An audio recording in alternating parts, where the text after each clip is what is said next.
You know things are going good when a pop fly leads to a win. You also know when things are going good when your pitching staff keeps putting up zeros up on the board, one after the other. And tonight the task falls to Jeff Samardzija.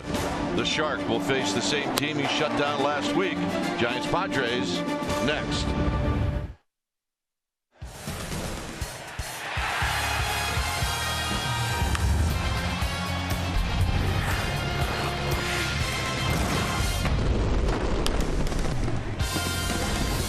We've got another cool night here at AT&T Park. Our fans filing in as they're getting ready to watch Game 2 of this 3-game series, Padres and Giants. Hi again, everybody. I'm Dwight Kuiper. Alongside me is Mike Krukow. Giants pitching has been fabulous. Hitting just good enough. So what do you do tonight? You hand the ball to Jeff Samardzija, who's throwing the ball as good as anybody in the National League. Well, he's throwing like an ace, and it really gives the Giants 3 aces in a row. And from Samardzija, it's been pretty much 2 pitches that have been dominant. The 2-seam fastball that goes mid to high 90s and a cutter that will give you similar velocities. But it's more than that. Right now, he feels that this defense is making him look good, and he doesn't need a lot of runs. Right. So for the Giants, for Samardzija, just keep on rolling and keep doing what you're doing. Padres are not going to go away. They're going to answer with Andrew Cashner coming off the disabled list. He is a formidable foe. This should be all about pitching. All right. Parker in the lineup. No Hunter Pence tonight here at the ballpark. Stay tuned. We'll take you to Willie Mays Plaza for an update, and we'll do that right after this.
On CSN Bay Area is brought to you by Jack in the Box.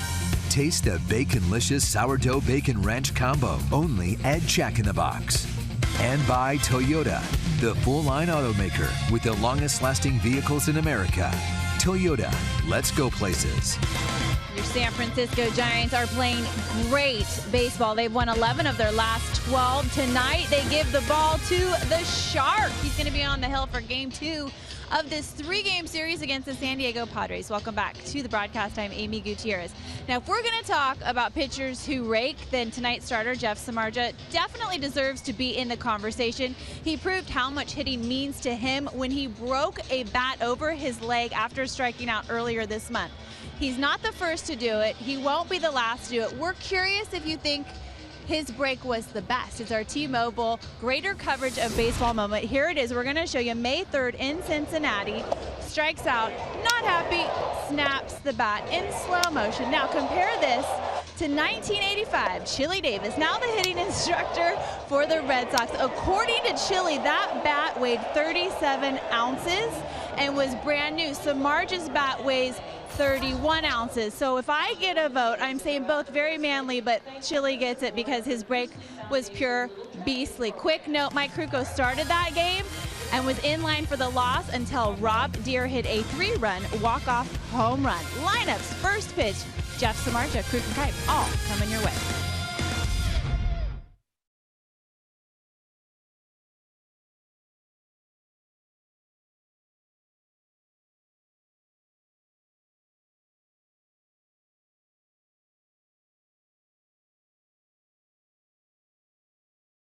Bay Area is brought to you by Jack in the Box.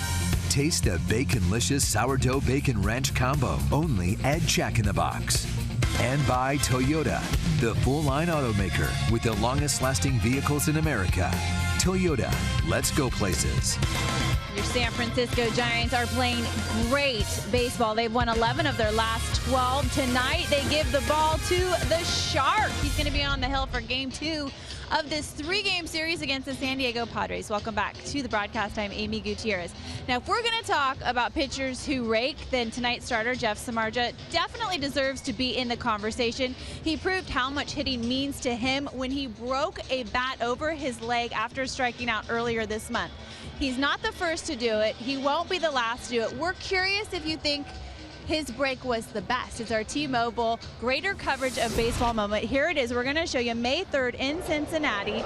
Strikes out, not happy, snaps the bat in slow motion. Now compare this to 1985, Chili Davis, now the hitting instructor for the Red Sox. According to Chili, that bat weighed 37 ounces and was brand new. Samardzija's bat weighs 31 ounces. So if I get a vote, I'm saying both very manly, but Chili gets it because his break was pure.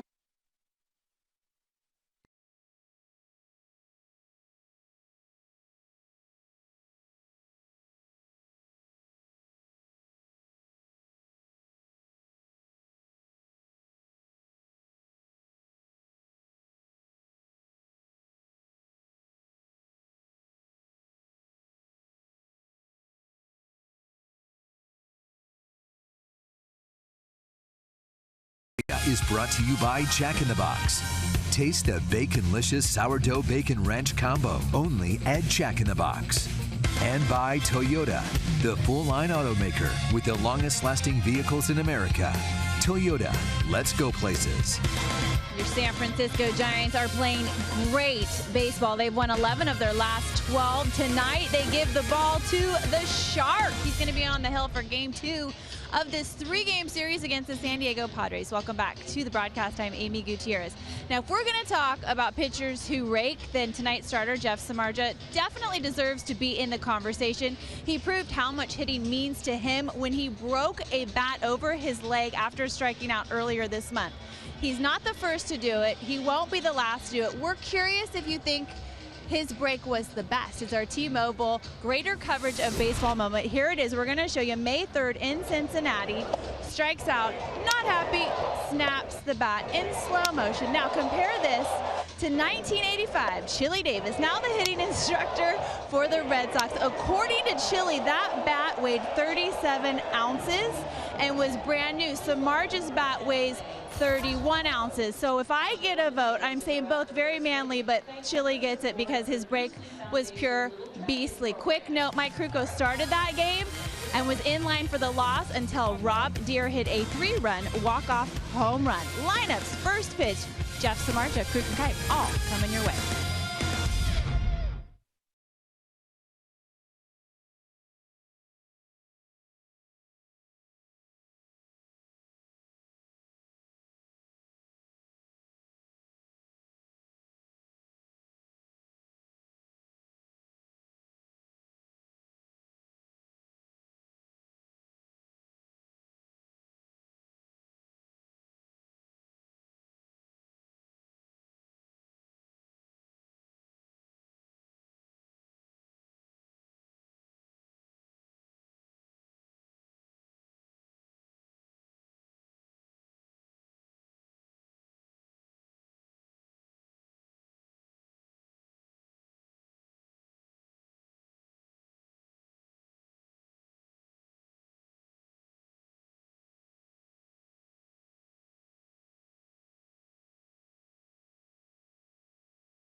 As we get ready for Giants baseball, Giants Padres.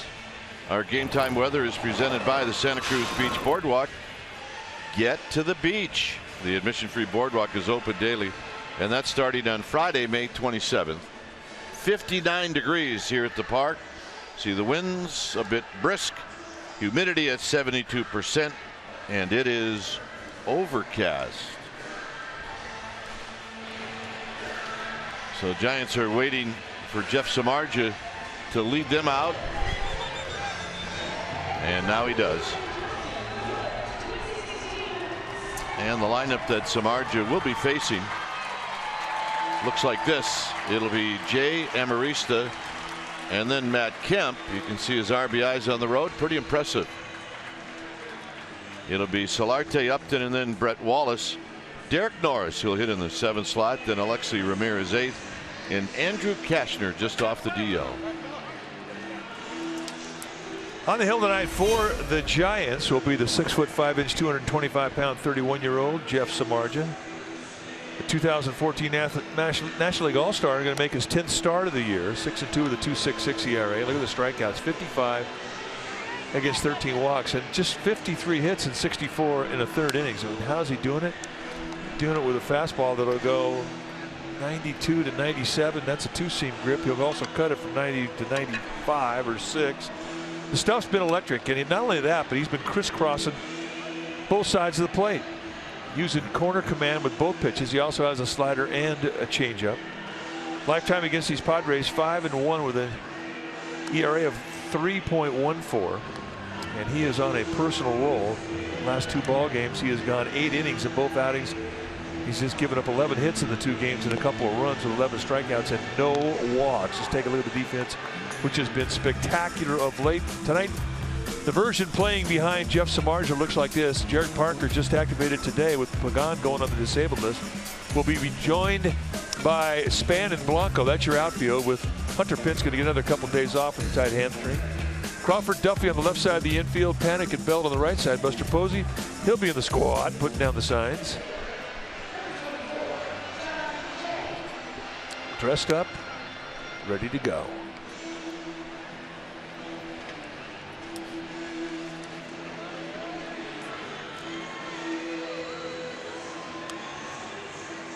So here we go as we get ready to game 2 of this 3-game series. Giants winning last night 1-0.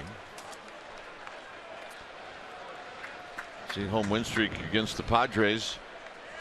70-71, 9, 08, 09, 9. And now here in 2015, 2016, 9. Here's John Jay, in the first pitch of the ball game is a called strike at the knees. So we get started right on time, 7:15, which is not unusual in this ballpark. Jay hitting at 269. And a swing and a miss. Calling balls and strike is Mike Malinsky. Mike Winters at first. Mark Wegner is at second, and Marty Foster is the umpire at third. And a 3-pitch. See you later to John Jay. Cool, and that's big time velocity right out of bed at 95 to finish him off. Right now it's time for our Nissan keys to the game. And number 1, we're going to look at the matchup of Buster Posey and Andrew Cashner. He has had some pretty good ownage against Andrew Cashner. Posey, lifetime hitting .440 with 2 home runs. And number 2, continue the sparkling leather. The defense this team has been putting on it lately is all-star caliber. They need to keep it up. Those are our Nissan keys of the game. So here's Amarista, who takes a pitch high. Malinsky, the plate umpire, is primarily a low strike zone, and he can be tight, especially early in a ball game, and not a great breaking ball umpire. Well, then we'll have Samardzija just not throw any. Well, there have been times when he hasn't needed any. He'll ride the 2-seam and the cut fastball. He does have a good slider. It's a strikeout pitch, a swing and miss pitch when he throws it in good locations, and a circle change. Take a look at the pie chart as to how he throws his pitches. 80% of the time you're going to see something coming at you hard. 2-seamers and cutters. No longer throwing the splitter. The changeup is what his secondary pitch is, and the slider. Slider he's got a better feel with. Amarista pops this up into shallow right field. It'll be Panic, and Panic will put it away. 2 outs.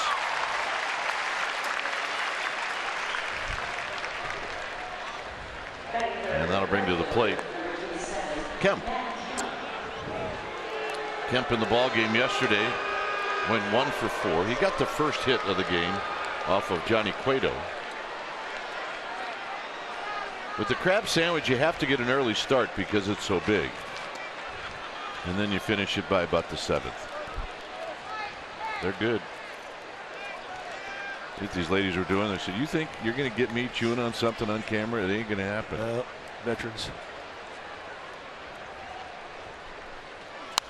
Kemp on the first pitch fouls it back, hitting at 222.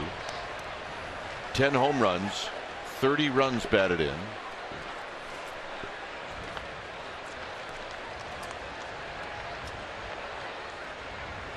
And his numbers lifetime against Samardzija: 2 for 10, a double and a home run. Good pitch at the knees, nothing in 2. And that's Malinsky's zone right there. You'll see a lot of those strikes. Good velocity in the first inning for Jeff Samardzija. I mean, usually the worst velocity that he'll have will be in the first inning of the game. He'll build his velocity as the game wears on.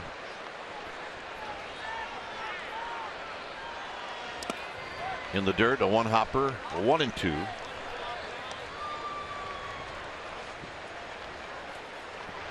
Padres have lost 2 straight. They're 9-12 on the road and 9-16 against teams in this division. Takes high. That was a changeup. Really slowed his arm down, got a little bit underneath it, had some push in it. It's still a project for him. Remember, he started the season off with a forkball. Now he's trying to learn that split or that circle change now.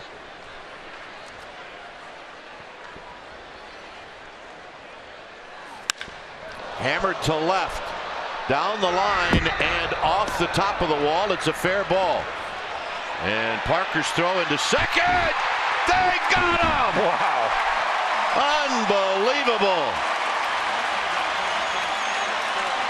Kemp misses a home run by a foot, and then he gets thrown out by a foot.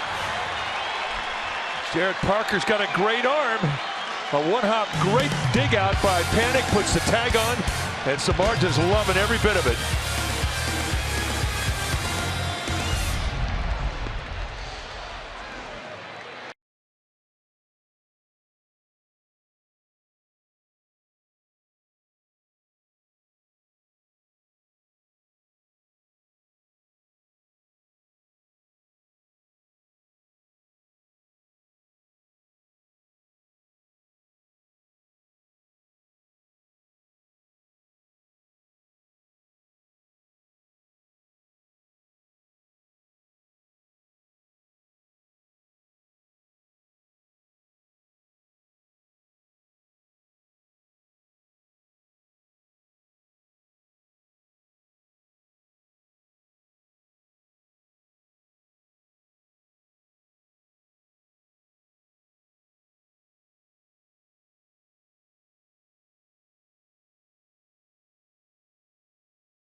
First inning. Let's check out Bruce Bochy's lineup.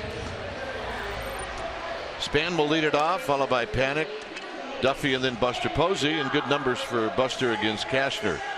Belt will hit in the 5th spot. Then it's Crawford, Parker, and Blanco, and hitting 9th, and a pretty good hitter, Jeff Samardzija. On the hill tonight for the San Diego Padres will be Andrew Cashner, the big right-hander, 6'6", 235 pounds. He's 29 years of age, and he's a 6-year veteran at the big league level. Just got off the disabled list with a hamstring problem. This is what he has done in 7 starts, 2-3 with a 4.93 ERA, 28 strikeouts in 34 2/3. He's a hard thrower. You'll see low to mid 90s from a high 3/4 release, got a curveball, slider, and a changeup, and he can corner pitch with everything. First pitch is down low. Span 253, a home run, 16 runs batted in. Took an 0 for 4 last night.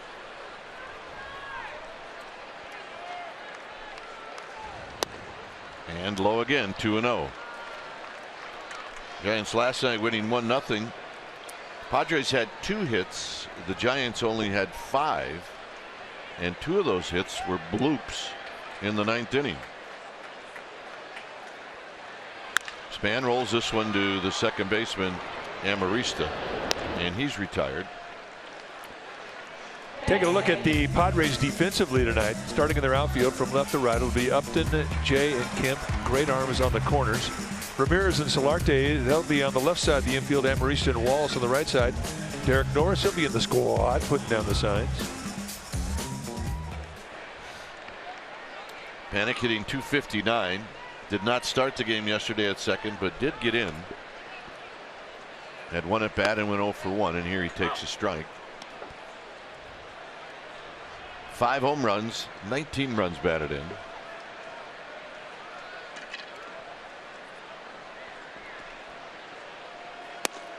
And another strike at the knees. It's 0-2. Andrew Cashner against the Giants lifetime, 2-6 with a 5.24 ERA. He has never won here at AT&T Park. 0-5 with a 7.18 ERA. This has been his personal house of horrors historically. No swing. 1-2. Duffy to follow. Marty Foster, the third base umpire, making that no swing call.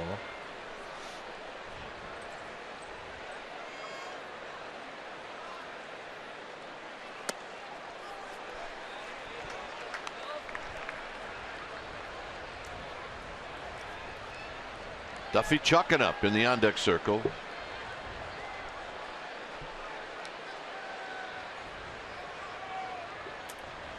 Foul back. Panik does have a lifetime home run off of Cashner.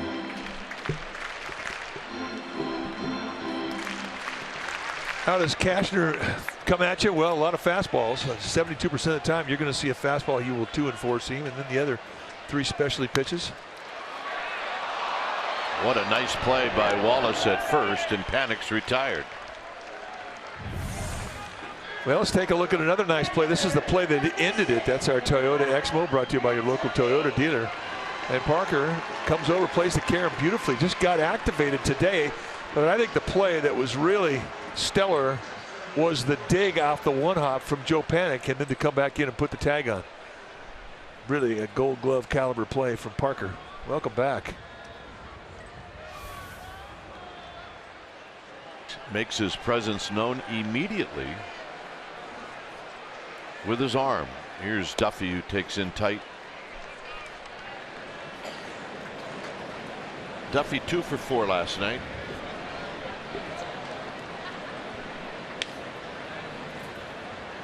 Trying to reach now for Buster Posey. There's a strike on the outside corner.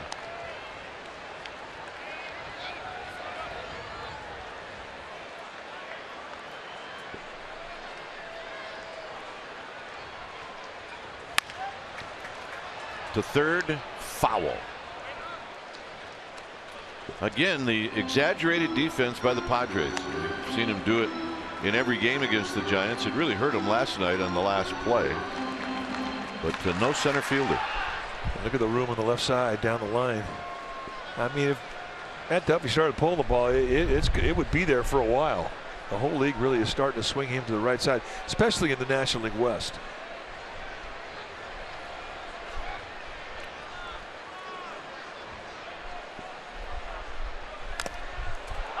And he just got a piece to stay alive. Hey, look, they're about 2 more games away from taking the third baseman and putting him in center field. They have a 3-man infield. Well, I bet they thought about it, and it wouldn't surprise me. The extreme defensive we see nightly. And quite honestly, they're defenses that we never saw a couple generations ago. And just with all the printout and information that they have hit charts and spray charts, and they can back up every move that they make to the guy's tendencies.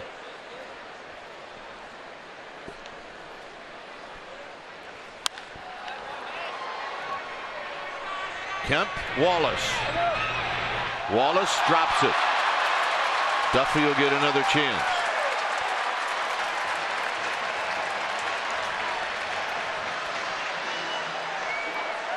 Pop-ups have been problematic in that general area for the Padres. Well, it cost them a ball game last night, and here it gives Matt Duffy another chance. For Wallace, usually when he gets his hands on something, he's going to catch it, and this is a rare miss.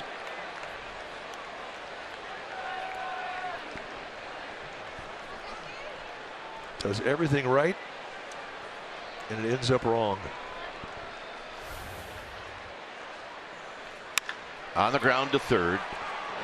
Solarte will make the play, and that'll end the inning. Second inning coming up. 0-0.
on CSN Bay Area is brought to you by AAA. Get a free Giants all-season blanket. Restrictions apply. Go to AAA.com/Giants or to a AAA branch for details. Well, we want you to check out the Giants Grad Pack. It's the perfect gift for graduate this spring. Tickets to 2 Giants games plus a class of 2016 Giants cap with an orange tassel. sfgiants.com/mini packs. Solarte with a big swing and a foul. Solarte, Upton, Wallace to face Samardzija here in the second. No score. Duffy in at third. Everybody else straight away. And Samardzija kicks and deals, and there's a fastball inside. 1 ball and 1 strike. That's where you want to miss with that flat cutter. Let it run in on the hands of that left-handed hitter. It's been such a good pitch for him this year. 2 balls and 1 strike.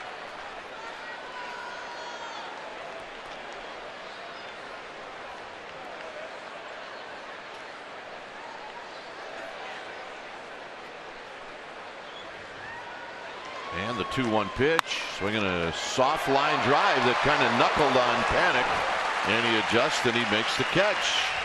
On this chilly night, let's check in with Amy G. Amy. All right, gentlemen, good news about Sergio Romo. He threw an inning with Sacramento River Cats last night. He did give up a home run, but he struck out 3. He's going to throw again with the River Cats Wednesday, Friday, back-to-back games Sunday and Monday, and the Giants are hoping he will join them in Atlanta. Dwayne? All right, good stuff. Yep. Very valuable in that bullpen and very valuable for Bruce Bochy. Upton takes high, 1 ball and no strikes.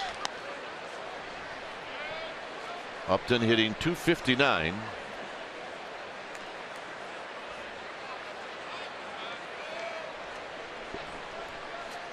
Swing and a miss to even the count. I think that's what Samardzija has to think about when he's throwing that slider. It's a big one, and it's a swing and miss pitch, but he does not want to miss up with it. If you miss down below the zone. Swing and a miss, 1 and 2. Love the shot from behind home plate. You really get a chance to see the movement that Samardzija has, and that's really what makes him special. There are a lot of guys in this league throw 95 and above, but to put the kind of movement that he can put on it, the sink and the cut, not many that have that combination. And a bit high, 2 and 2. And that's the cut. Not a big movement. It's about a 4 to 6 inch slide. Kind of comes up there flat. But that's the beauty of the pitch. Guys identify it as a fastball. They don't see slider spin. It just gets off the sweet spot up the bat. See ya. Got him. First strikeout. Here's Wallace. 2 outs.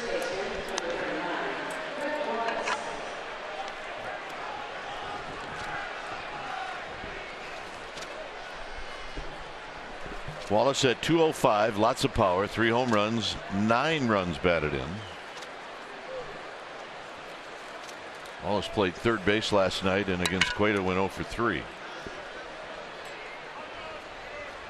Takes a strike and it's 0 and 1.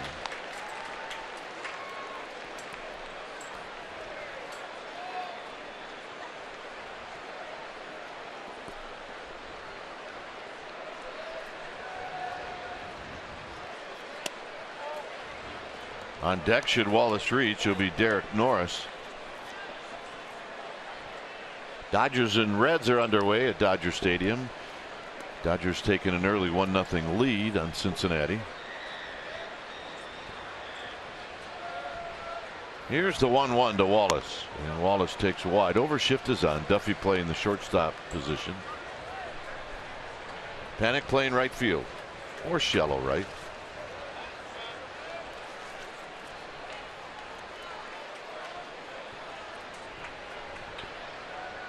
Here's the 2-1 to Wallace, and Wallace with a hefty rip and a foul back. It's 2 and 2. Oh, you're not going to get cheated.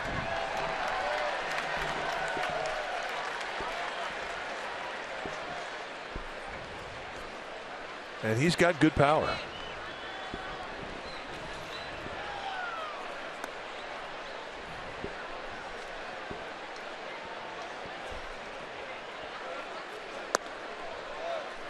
So Samardzija is going to go to a full count.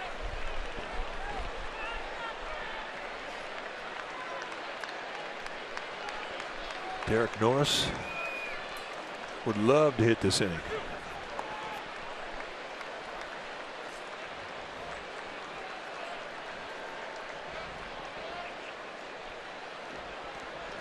Here's the payoff. And he walked him. So for the first time tonight, Jeff Samardzija is going to get in the stretch. And if you have to get in the stretch for the first time, doing it with 2 outs is a good thing.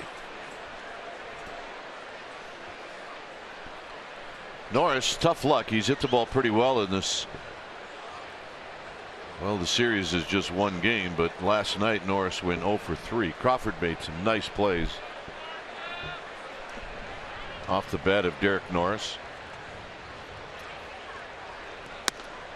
Starts him off with a strike. Yeah, he took a couple hits away, that's for sure.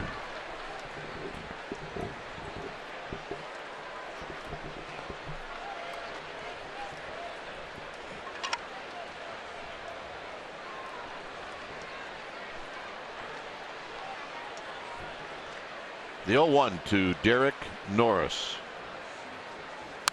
Swinging a foul out of play. For the plays we're talking about. One to his left. And Norris off the bat thought he had a knock, and certainly on this one he thought he had a chance, and in the end it wasn't even close. And Crawford's been playing that type of defense, well, all year, all last year. Yes, he has. Crawford won his first Gold Glove last season. And to win at the shortstop position, I mean, you better be something. There are some good shortstops in baseball today, around all of baseball. .989 fielding percentage this season. That's second best in the National League.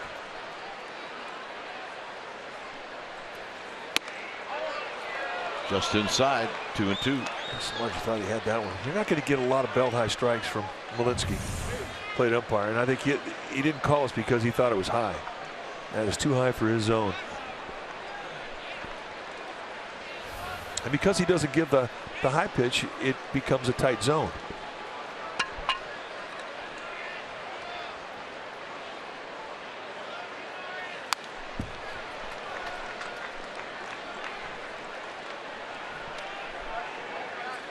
Norris, who caught Samardzija, and Samardzija was with the A's.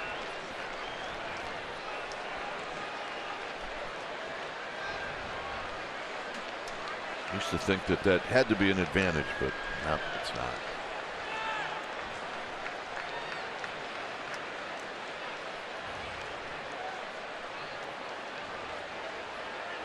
Got him, and that'll end the inning. 3 strikeouts for Samardzija. Posey's going to lead it off.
For our Togo's big play, the Togo's way last night against the Padres. Well, Johnny Cueto, for the third time this year, has thrown a complete game against these Padres.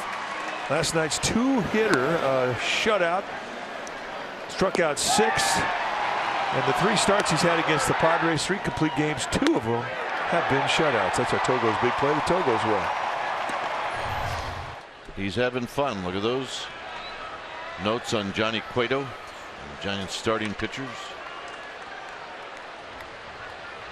before Cueto. Posey hitting .263. Takes the first pitch as it runs inside. Buster last night 0 for 3 with a walk and a strikeout.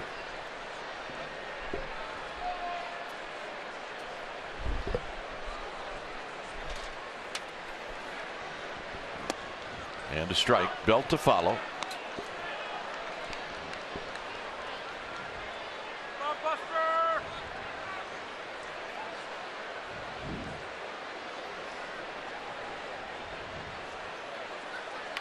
Cashner and the 1-1, and it's low. Posey probably going to get a day off tomorrow, going into a day off Thursday, which would give him 2 days of complete rest before the Giants take on the Rockies in Colorado. Start their 10-game road trip.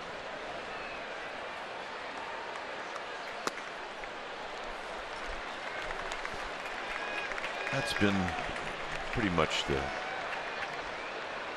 way Bruce Bochy has done it.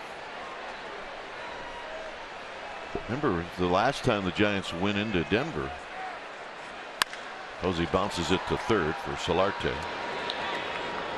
Buster missed the first 2 games in that series. Place where he loves to hit. Here's our Geico quote. Bruce Bochy asked if he was surprised at how good Johnny Cueto has pitched. He said, well, if you look at his history, the guy's had a nice career, a great career. He's got great savvy out there along with great stuff. Savvy, stuff. Good combination. That's a great combination. Savvy, stuff, and dreadlocks. He's got them all. Yeah, usually savvy comes when the stuff kind of goes away. It's nice when you got them both at the same time. And that's what's unusual. You usually have stuff and then you develop savvy. If you're lucky, the 2 will combine. Well, you need the savvy to stay in the league, and that's a diving play by, is that Solarte? It is. And he takes a hit away from Belt, who hates the shift anyway, and now I'm sure he's absolutely fried by it. So, in the end, the play goes 5-3. Solarte, the third baseman, playing on the right side of the infield, makes a great play as that ball comes up on him. And Solarte, once he gets his glove on it, I mean, he's got a great arm. You're in trouble. Here's Crawford. Crawford at .248. He's got a little ownage on Cashner, 6 for 15.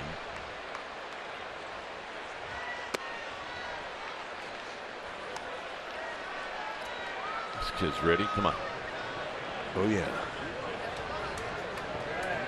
Brought the neighbor kid along who moved here from San Diego. Yeah, he won't get asked back. Point ball and strike.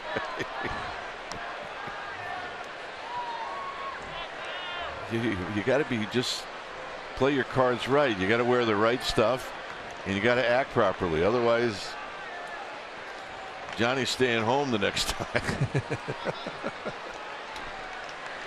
Yeah. Oh my gosh. Yeah, him. Yeah. All right, we have our first elimination of the year, and he earned it. I'll be watching the game on TV next time, Johnny.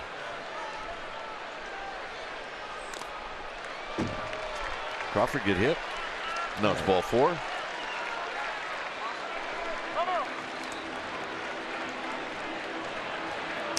So, for the first time tonight, Cashner puts himself in the stretch. Well, these 2 guys have never faced each other, at least during the regular season. And that would be Parker and Cashner. And knowing Jared Parker, the first pitch, he may let it fly. Oh, he won't get cheated. He's got great power. Last year against the Oakland A's, a 3-home-run day. And you just knew it was going to happen. That's how dialed in he was.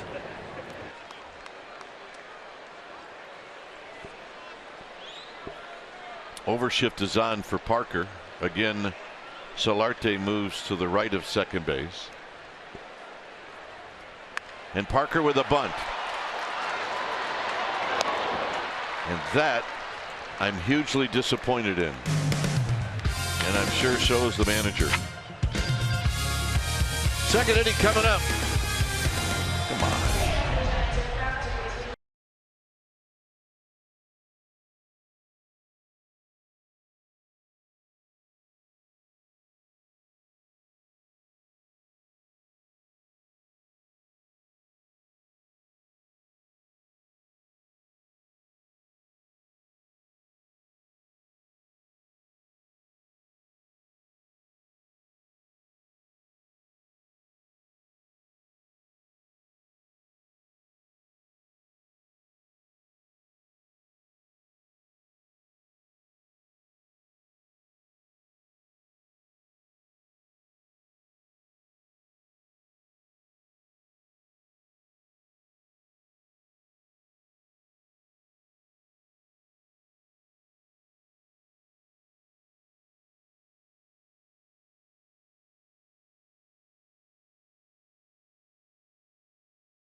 Comcast Sportsnet's All-Star Teacher Program presented by Provident Credit Union. Tonight's nominee is Scott Cranon from Castillero Middle School in San Jose. Scott is one of the 5 finalists with a chance to win $20,000 for his school. He's been teaching orchestra at Castillero Middle School for 11 years. He believes that all students should have free and equal access to educational opportunities. He's worked with the community over the past 11 years to raise $100,000, and this money has gone toward providing free instruments for every student in the music program. You want to vote for Scott? Go to csnbarrier.com/AST. Mr. Holland's Opus. That's right. Mr. Holland's Opus. I like Mr. that. Cranon's Opus. I like that movie. That was a good one. 1 ball and 1 strike. It was great. I learned how to cuss in sign language.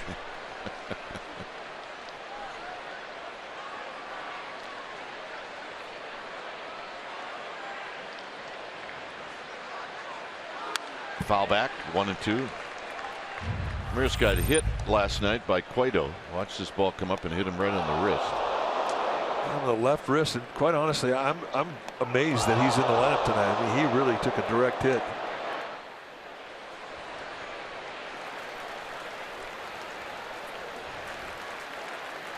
And they both acknowledged one another after the incident.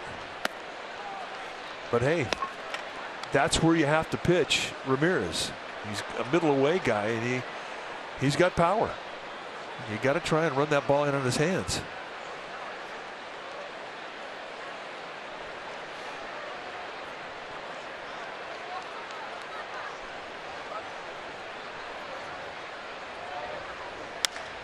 Lines this one to left, kind of a soft line drive, and it's going to fall.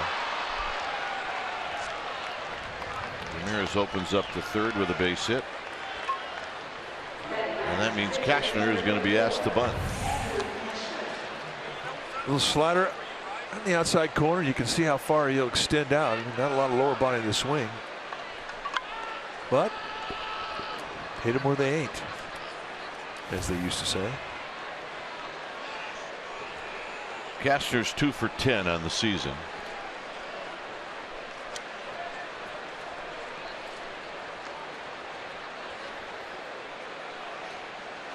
And his bunt is a good one.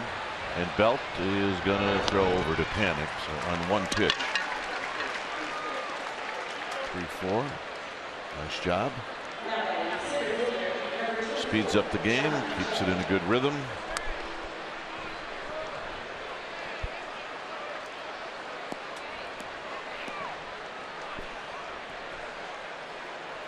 Jon Jay struck out to open up the ball game. Hasn't done that many times against Samardzija. You see the lifetime numbers, 10 for 25 with a couple of ribeyes.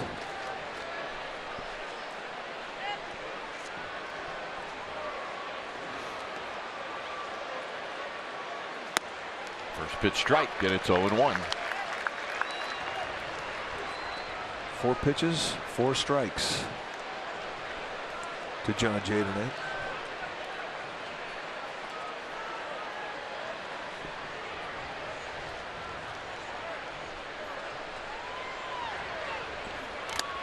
And that ball squirts away from Buster Posey, and it'll be a free 90 feet. And that's significant. Wild pitch.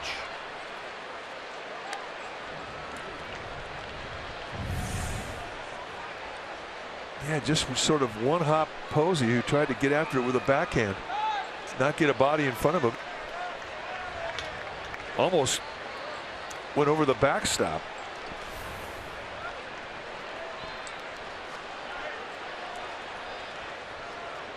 Giants have pulled the infield in. 1-2.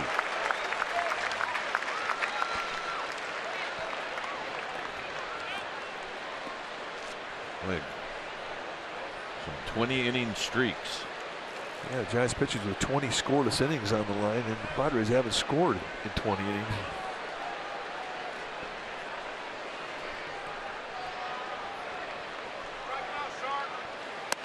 Outside, 2-2.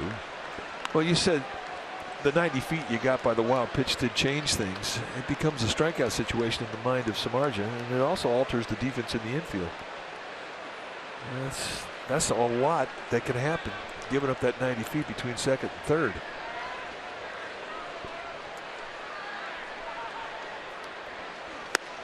Got him. He needed the strikeout.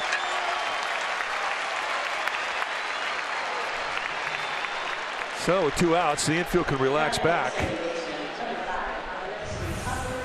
And I mean, when you start talking about a guy who's a strikeout pitcher, I mean, really, the guy that can get him in strikeout situations, to me, is a true strikeout guy. And this is a true strikeout situation. Runner at third, less than 2 outs. Runner at second, no outs. I mean, those are strikeout times when you really find out who your guys are. They can get the swing and miss when they need it.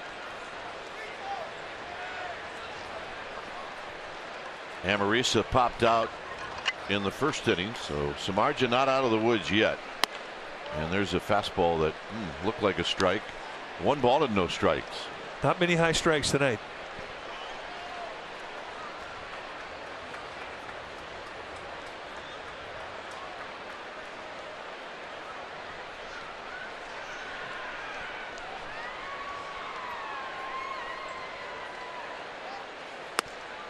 And a called strike to even the count.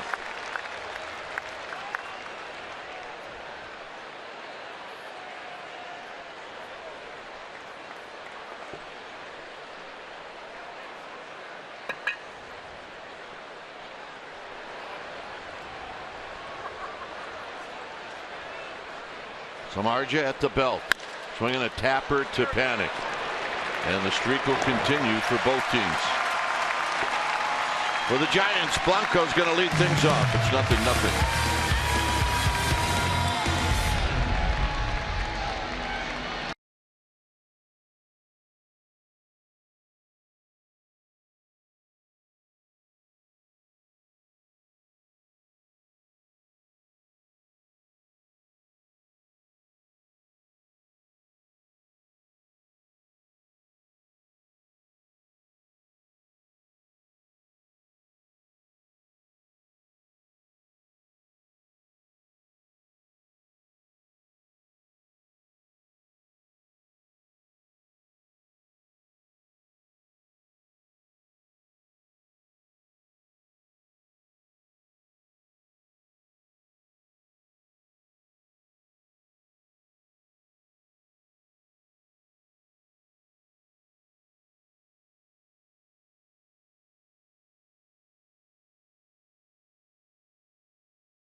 Baseball on CSN Bay Area is brought to you locally by Energy Upgrade California.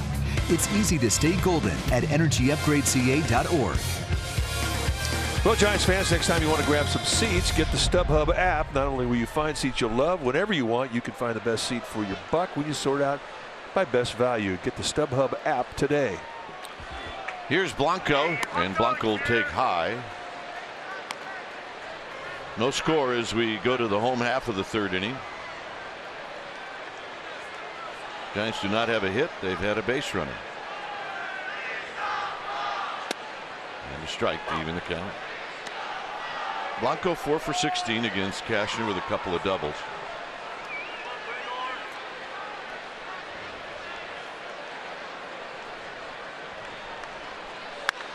Blanco shoots it to right. Kemp's going to watch it fall in front of him. First hit for the Giants. Well, and it leads off an inning too. First time they've had a runner to get on to start an inning. Like a little slider that had a little hang time to it.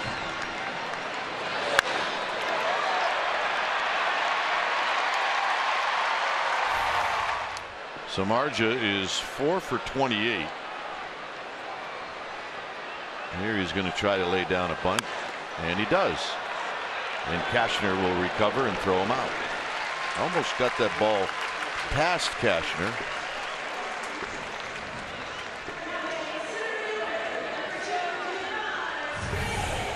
Now let's take a look at the bunt attempt. Should go down the first base line. The ball kind of comes in on him. Nice job. And had it gotten past Cashner, you'd have had a runner at first and maybe even first and third situation. But hey, they'll settle for a runner in scoring position. Here's Span. Span bounced out to second in the first inning.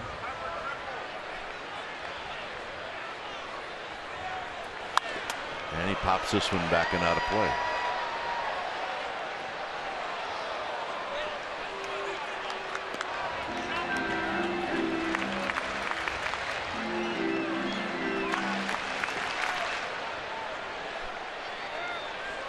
Panic on deck.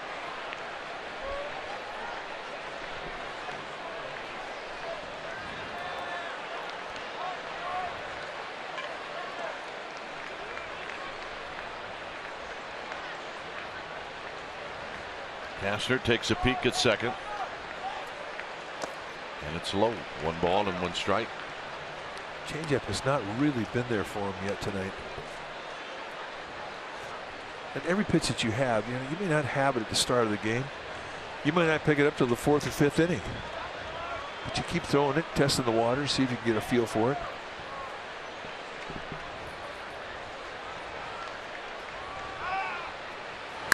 On the ground, and that's a base hit. And they're going to wave in Blanco. This may be a mistake. He is out at the plate.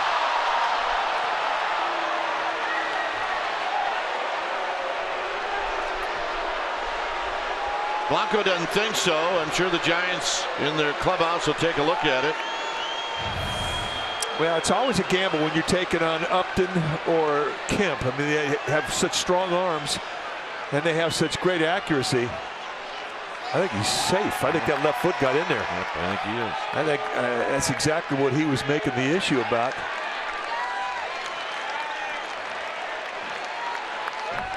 Mike Malinsky, the plate umpire, right there, he had a good look. But I think this is one he missed. The Giants have a chance to bring this back. This replay review is presented by Xfinity.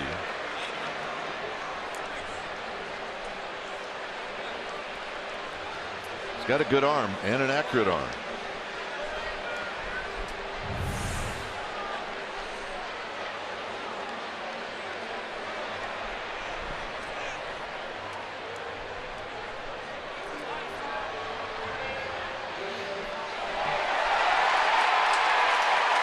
They just showed the replay here in the ballpark and everybody reacted to it.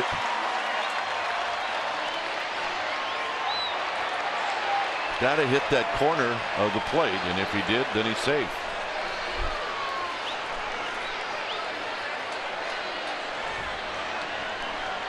So we'll wait and see.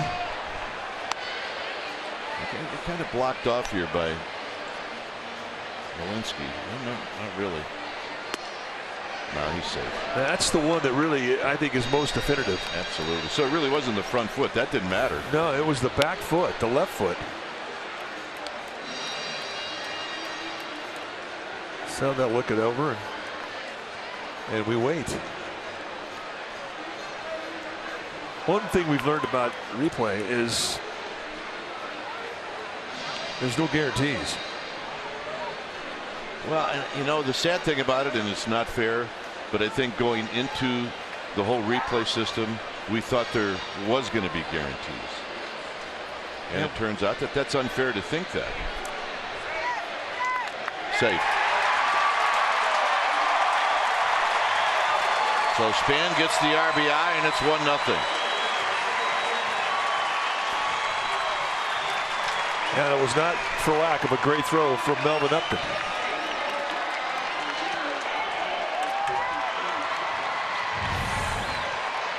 And the reaction? See, I told you.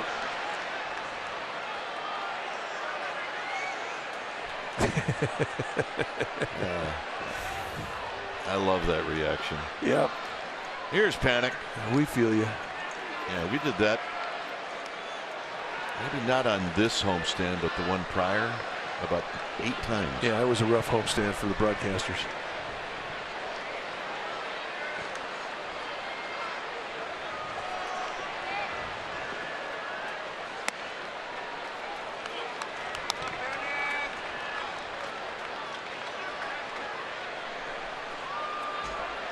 Panik hit a ball that Wallace made a really nice play on to throw him out in the first inning. Wallace playing at first.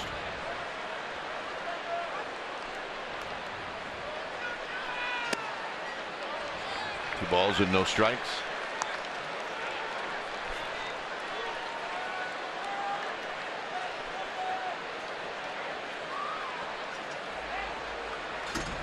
Right field line is wide open for Joe Panik. I mean, wide open. And he drives it. John Jay on the move, and he'll make the running catch as Panik hit it right on the nose.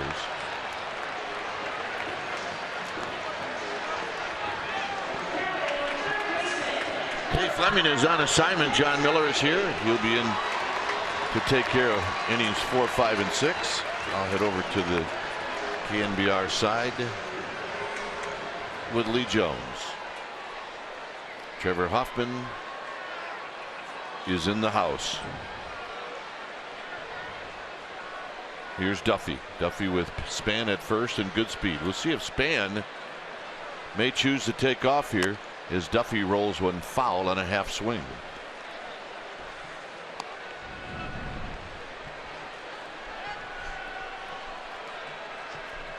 Really depends on what type of move that Cashner gives you as to how quick he gets rid of it. If he slide steps you, he's quick, especially for a big man. Remember, he's 6'6". But occasionally he'll get a little more deliberate with his leg lift.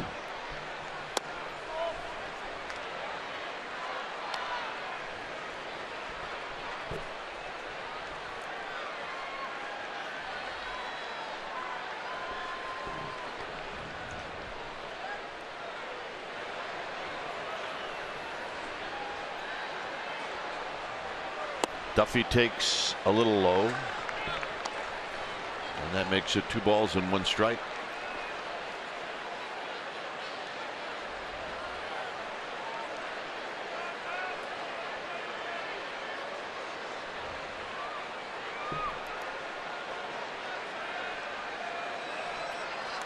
Low again. Good block by Norris. 3-1. Well, this ought to be a pretty good pitch to hit if you're Matt Duffy. Simply because you got Buster Posey on deck. And Posey has had such great numbers lifetime against Andrew Cashner. Doubtful that he wants to walk Duffy and face Posey.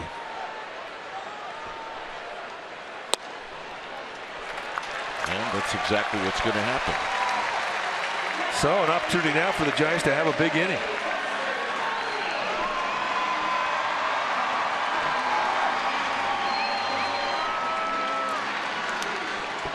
Buster bounced out to third in the second.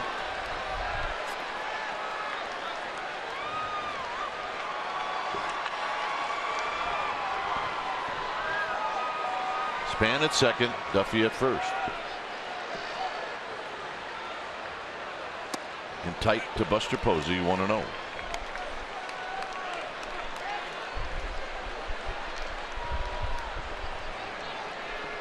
See the numbers lifetime against Cashner. A couple home runs, 11 hits, and 26 at bats.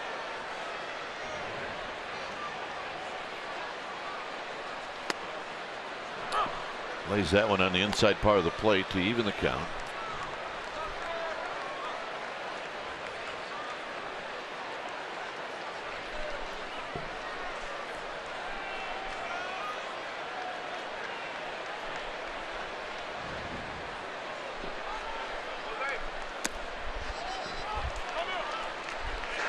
Well, it's really not like he has to throw to him either. With 2 outs, he's got an open base.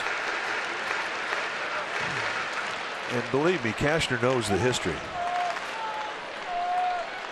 It's not like somebody comes up to him and says, hey, you know, Posey's hit over 400 against you. He would be able to tell you that. Would not be shocked.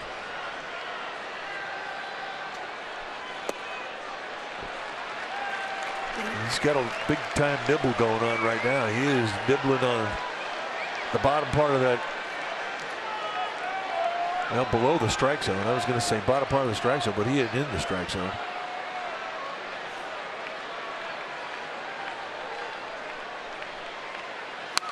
Posey with a mighty rip and a foul back. So that was the pitch Buster Posey was looking for. He turned around, looked at Mike Malinsky, who played umpire. I said, was that a strike? Malinsky nodded. And that's just a challenge right there. I mean, that's the pitch you want. That's the pitch you can do some damage with. You're looking for it, you get it.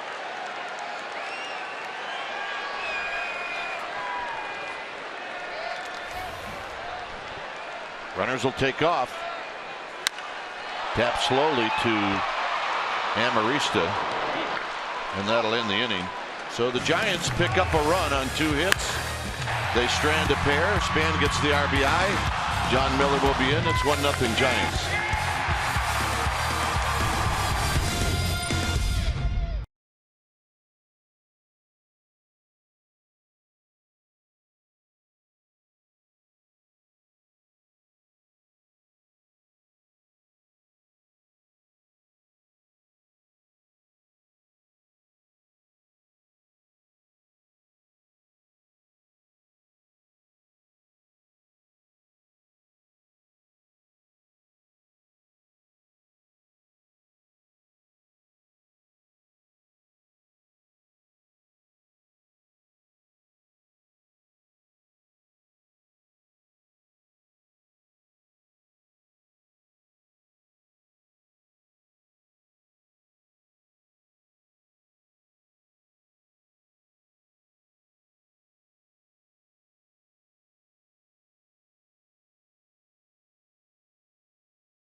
Baseball on CSN Bay Area is brought to you by PG&E, together building a better California. Well, the Dodgers will be here at AT&T Park for a 3-game series June 10th through the 12th. And on Sunday the 12th, first 30,000 fans will receive a vintage gray SF cap presented by Dignity Health. You need tickets, go to sfgiants.com/tickets. 1-0 Giants. We're at the top of the 4th inning, and here to tell you all about it, my old pal John Miller. All right, Mike and Matt Kemp leads off for the Padres. Right to the shortstop, Crawford. One away. So one down with Solarte coming up. Well, welcome. Thanks. Put my tie on and everything here. Oh, let me tighten up a little bit. Tighten it up, John, will you? There we go. Yeah. My hair out of my eyes. Yeah. Okay. I'm ready now. Perfect.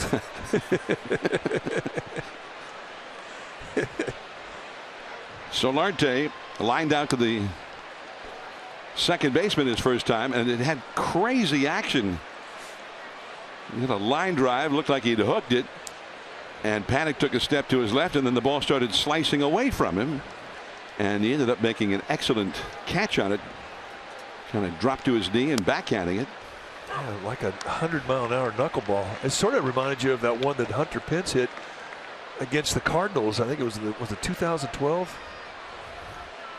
The one that he hit that he hit 3 times. He hit 3 times. The miracle at 3rd and King swing of the bat.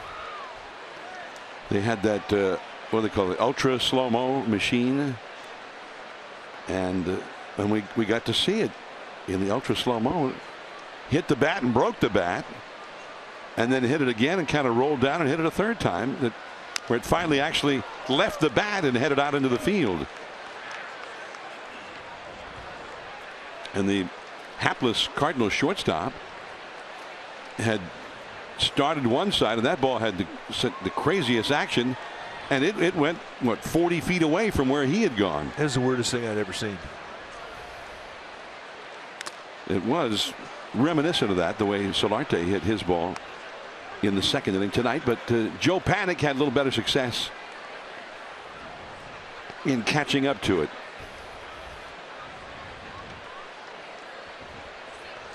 One to nothing. The Giants are on top. That's pretty much it. I mean, it's time to go home, right? Given what's happened here the last couple days. The Giants have scored only 1 run in each of the last 2 games and won 1-0 both times. And now here they are leading 1-0. And it's crazy the little things that happen. If you're the Padres, you keep thinking, well, we're due for a break. Just not having to face that guy. Johnny Cueto, that's a break right there. 3 times he's beaten the Padres this year. 3 complete games, 2 of which have been complete game shutouts. Foul ball, 2-2 the count. He's beaten them 1-0 twice this year already, Johnny Cueto. But look what's happened to the Padres tonight. Matt Kemp just annihilates one. A screamer down the left field line.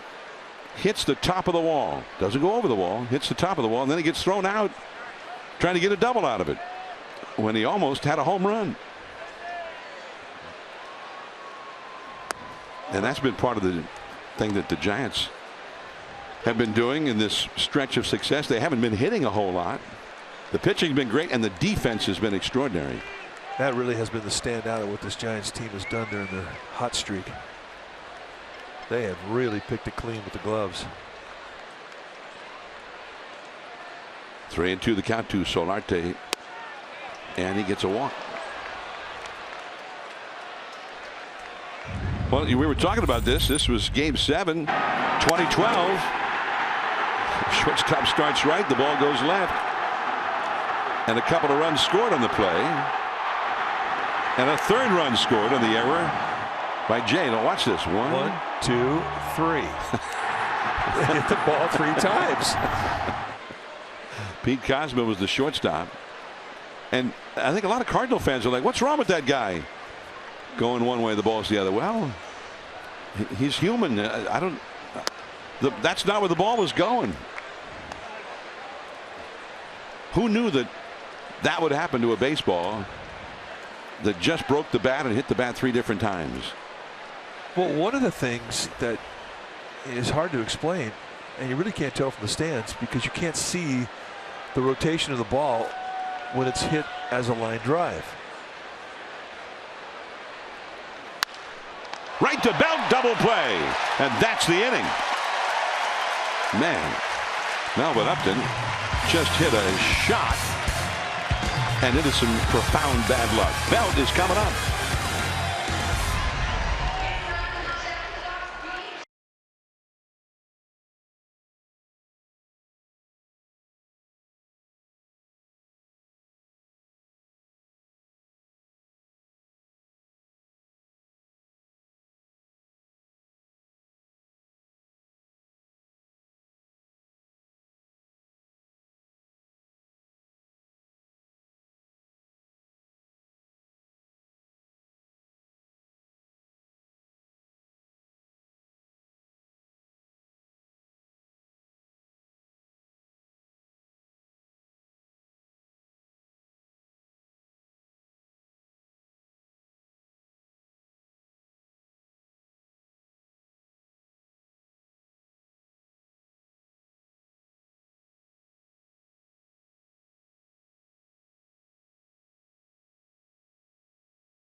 For the last of the fourth inning. Now McDonald's true stories back in May 24th, 2000. Sean Estes hit a grand slam. First Giant pitcher in 41 years, or rather 51 years to do it. This was against the Expos and Mike Johnson. He almost hit another grand slam. Finished up with 5 runs batted in as he celebrates there with Barry Bonds, who also hit a home run in that game. Ended up being the largest Giants shutout victory in club history, 18-0, 16 years ago today. I remember that game.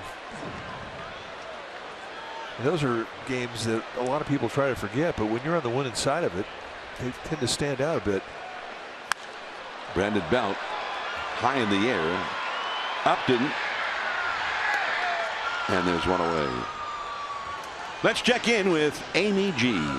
All right, John. Brandon Belt had a lot to talk about after last night's game. He scored the winning run.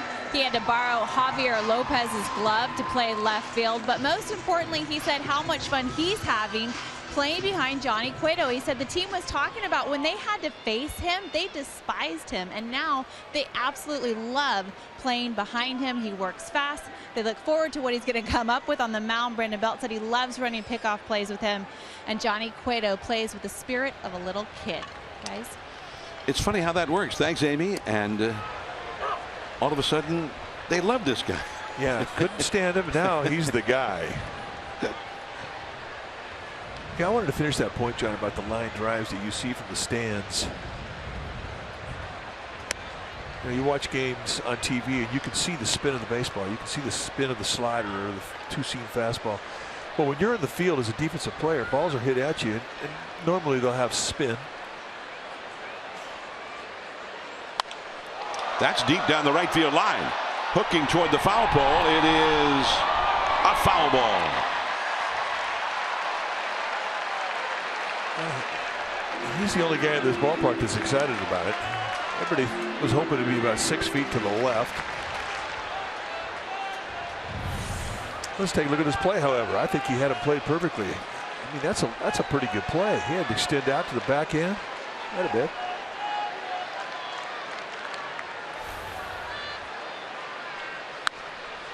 Fights that one off. But there are times when balls get hit right on the button. I mean, absolutely pured, where the ball will come out of an infielder or an outfielder and it'll knuckle. There's no rotation on the ball. And I mean, we've all seen what 70-mile-an-hour knuckleballs look like. They dance and jump around like a butterfly. Well, imagine it with 100 miles an hour behind it. Good slider. 2 down. And that's exactly what happened to Joe Panik tonight when he had that line drive hit to him. He broke to his left, and then the ball knuckled away to his right. He had to come back and make a play. That is not an easy play or a comfortable play, especially for an infielder.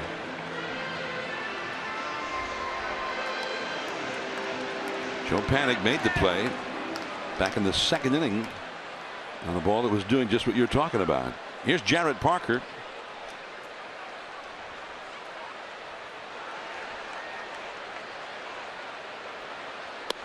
Ball 1. No. A 1-0 Giants lead, last of the 4th inning. I don't think we're going to see Jarrett Parker bunt, even with the shift put on.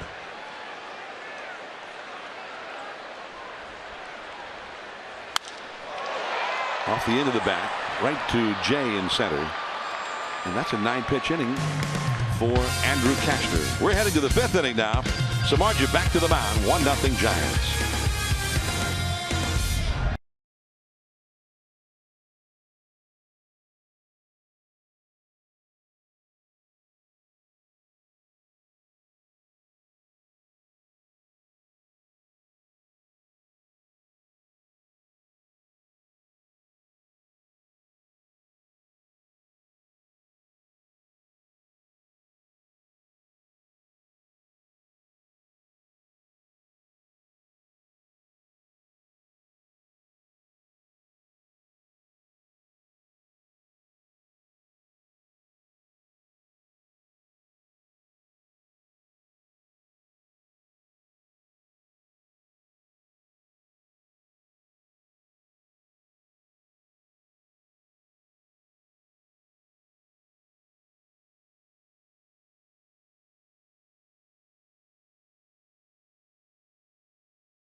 Baseball on CSN Bay Area is brought to you by Mr. Pickle's Sandwich Shop, where the aliens have landed and taken off with sandwiches.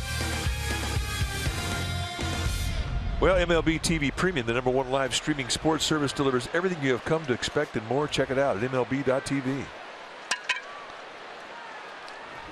Here's Brent Wallace, who walked his first time against Jeff Samardzija. The Giants had the overshift on, 3 infielders to the right of second. Called a strike on the outside.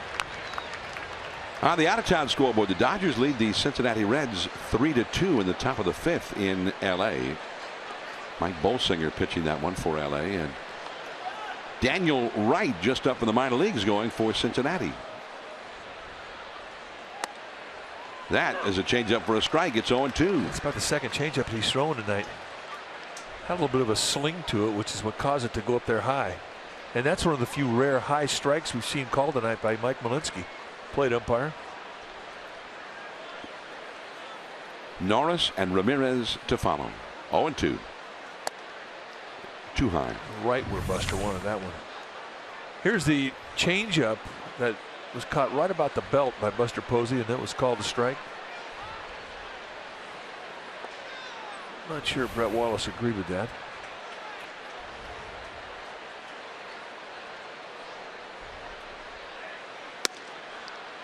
Two and two.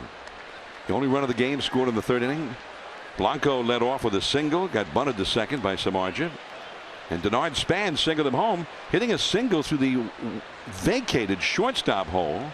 Ramirez had gone to second base for a would-be pickoff throw, which Cashner seem to not realize.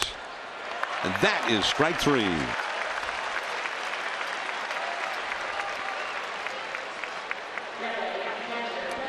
Well, earned run average leaders in the National League through May: Clayton Kershaw, Julio Teheran, and then Drew Pomeranz, Madison Bumgarner, and Jeff Samardzija, all bottom of 3, are featured in this series. And those are 5 guys that are red hot. Samardzija with 5 strikeouts in this game now. Here is Norris, who struck out his first time. 1-0, the Giants ahead.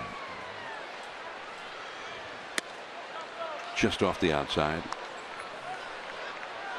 Day game here tomorrow, 12:45.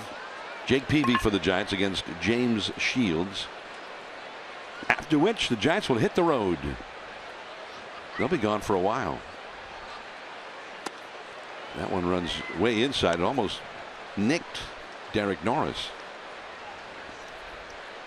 Giants going to have a 10-game road trip starting in Denver this weekend. 3 there, 4 in Atlanta, 3 in St. Louis.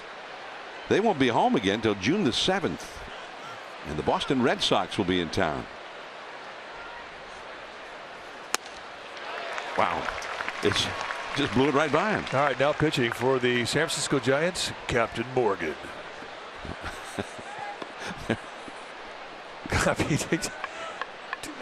I'm just saying, he could pass for it. Get him one of those hats. You got a little captain in you, John?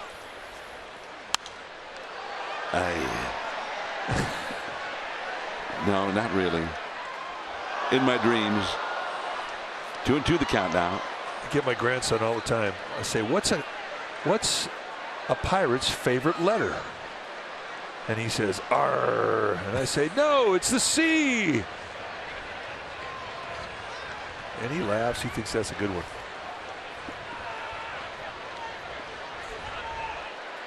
Yeah, unfortunately, I'm not old enough to have grandchildren yet. 2-2 the count.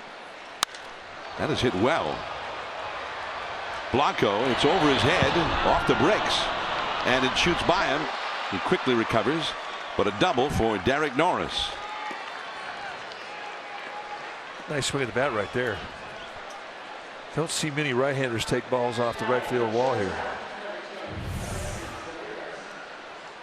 Little cut fastball, and that's what you do to beat it. I mean, he had a little height on it. It was up around the belt, so an easy area for him to defend. But still, if you try and pull that cut, you roll over it, and you hit a little weak ground ball with short.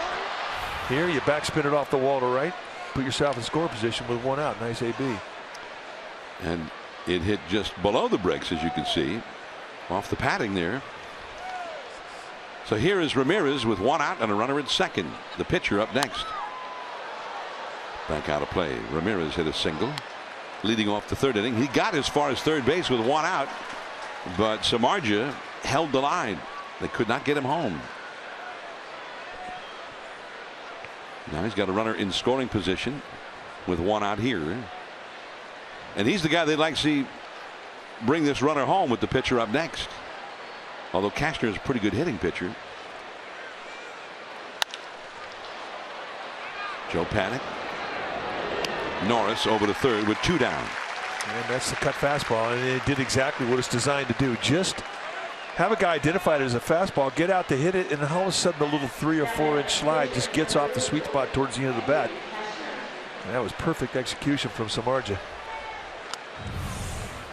Let's watch the little subtle movement that just kind of slides away. And Ramirez, he's thinking he's getting a high fastball to drive, winds up being something he hits off the end. Weak ground ball.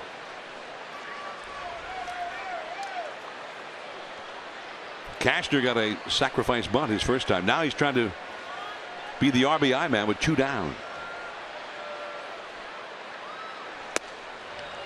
Ball 1. Cashner's a good athlete, and he will definitely have some accountability in this at bat. You can't just lay it in there to him.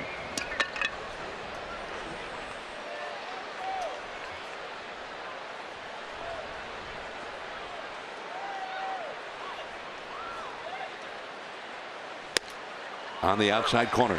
You've got two pretty big guys going at each other. 6'5" Jeff Samardzija, 6'6" Andrew Kashner. Both very athletic. I'm not saying Kashner could be an All-American wideout at Notre Dame, but he can run a little bit for a guy his size.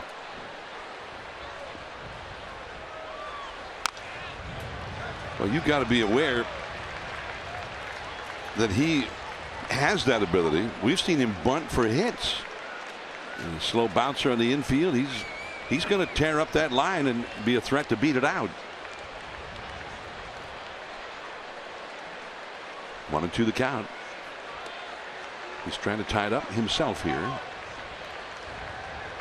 As his club is trailing 1-0 to the Giants. We're in the 5th inning, 2 down, runner at 3rd.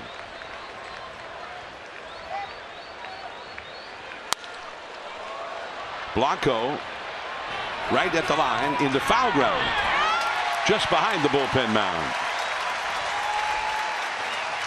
1-0 Giants. Blanco will be coming up.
By Heffernan Insurance Brokers. Insurance and financial services for you and your business. Visit hefins.com.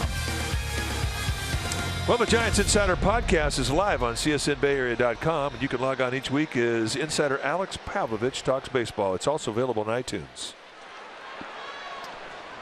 Alex has got all the info. Those are the giveaways. Those caps from when, a couple weeks ago. God, they're fantastic. Gregor Blanco leads off against Andrew Kashner. We go to the last of the 5th inning. Blanco has scored the only run of the game, and he got called out. He realized he'd actually scored it when he was down in the dugout after the replay review. Blanco has been struggling at the plate lately, but led off the 3rd inning with a single. Now the drag bunt. Kashner quickly gets to it. The throw just in time. Well, and we talked about the athleticism of Andrew Kashner, and it really goes on display here with this defensive play. Now it's a little bit easier for a guy that big who's right-handed and falling off towards the first base side to get over and cover that line. But still, going down in one motion, just kind of ad-lib an underhand flip. Nicely done. This was not that bad of a bunt. With a lot of guys in this league, that's a base hit. So here's Samardzija against Kashner. 1-0 Giants. Giants have only 2 hits. They both came in the 3rd inning. Span had a single that knocked in Blanco. No runs, 3 hits for the Padres against Samardzija.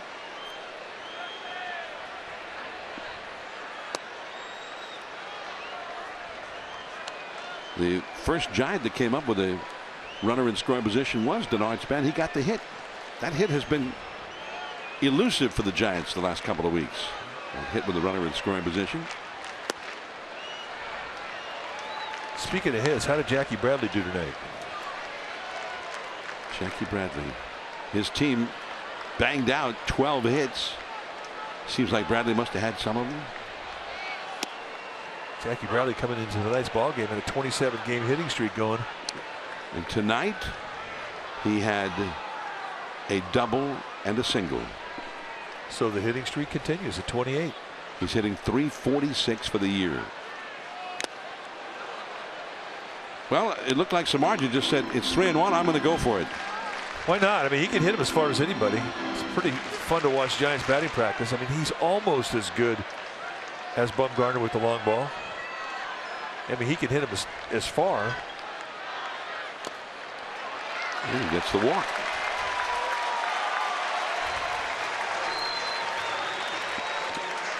Warriors Playoff Central with live Warriors coverage is airing right now on CSN Plus.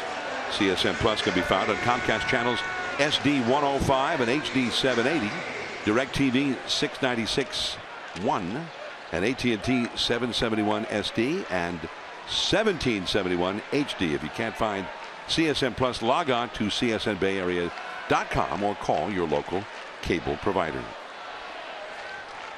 One out, runner at first, and here is Denard Span. He knocked in the Giants' run in the 3rd inning. He's 1 for 2 in the game. That was the play we were talking about a little bit earlier. Blanco was at second, and Ramirez went over to cover second for a pickoff throw, which Cashner never threw, and Span hit it right to shortstop where nobody was. This is a double play ball. Here's one. Ramirez gets the double play. We're going to the 6th inning. The top of the order for the Padres. Jay Amarista Kemp coming up, 1-0 Giants.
Giants Baseball on CSN Bay Area is brought to you by Clipper. 1 million Bay Area Transit riders agree using Clipper is easier than using cash. Well, the Boardroom is AT&T Park's newest high-end entertainment and event venue. For information on how to book your next event in the Boardroom, please contact the Giants sales exec today at 415-972-2298.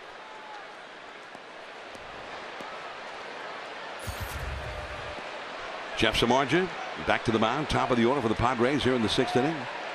Samardzija is right at 15 pitches thrown per inning, 75 pitches in 5 innings. Jon Jay leads off against him. That ball is hit deep to right field, down the line. It is gone. This game is tied. Jon Jay with a home run right down the right field line. He had struck out twice. He had not been able to make contact against Samardzija in 2 at-bats, and now he takes him deep.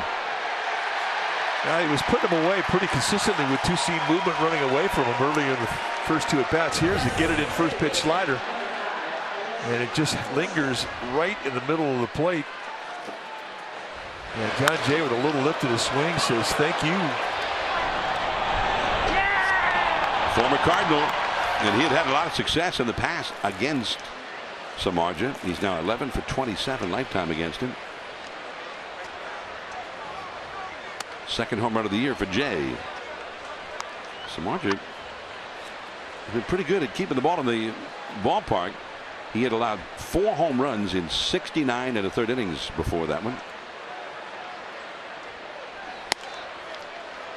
2-0 to Amarista. So just like that, it is 1-1. That's the first run allowed by the Giants since Saturday's game with the Cubs, which they won 5-3, the Giants. That's a called strike. 2-1.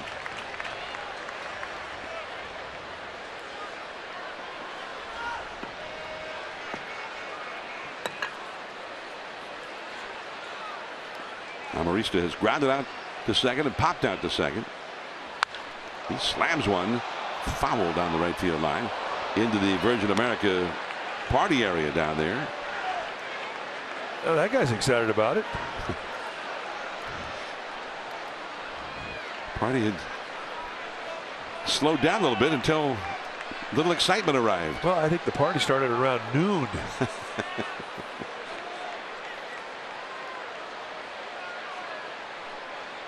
2-2 the count. Struck him out. Well, you kind of like to do that after you give up a home run and strike out the next guy.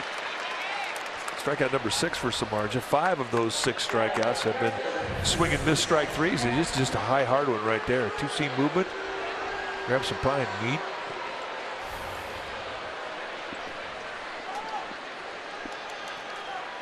Now Matt Kemp. Kemp came very close to a home run back in the first inning. Hit it right down the left field line and hit right at the top of the wall next to the foul pole. And then he got thrown out trying to stretch it into a double. 0-1. Jarrett Parker played the carom beautifully, made a strong throw. The strong throw and an outstanding tag by Joe Panik retired Kemp, who came so close to a home run. 0-2. Now let's take a look at that play you're talking about. This is an absolute rocket, about a foot from going out. Parker comes over, plays it perfectly. Great 360 and a one-hop absolute snag from Joe Panik on the other end of it. And that's as good as anything in this play. They put the tag on Kemp, and that becomes a big league hang with him.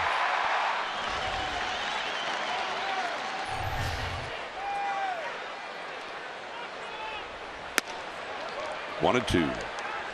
I mean, really, you come that close to a home. It was as if the Padres got nothing. He might as well have just struck out or popped out or something. He got credit for a hit, but they got no base runner out of it or anything. I mean, he had his trot going. He was convinced that thing was going out. It's just a matter of if it was going to be fair or foul. A ball and 2 strikes with 2 down, or with 1 out, I beg your pardon. And now 2 down for Kemp. So is that pretty good too? You give up a home run and you strike out the next 2 guys? Even better. Just keep it rolling. It's a look from behind the screen down the right field line.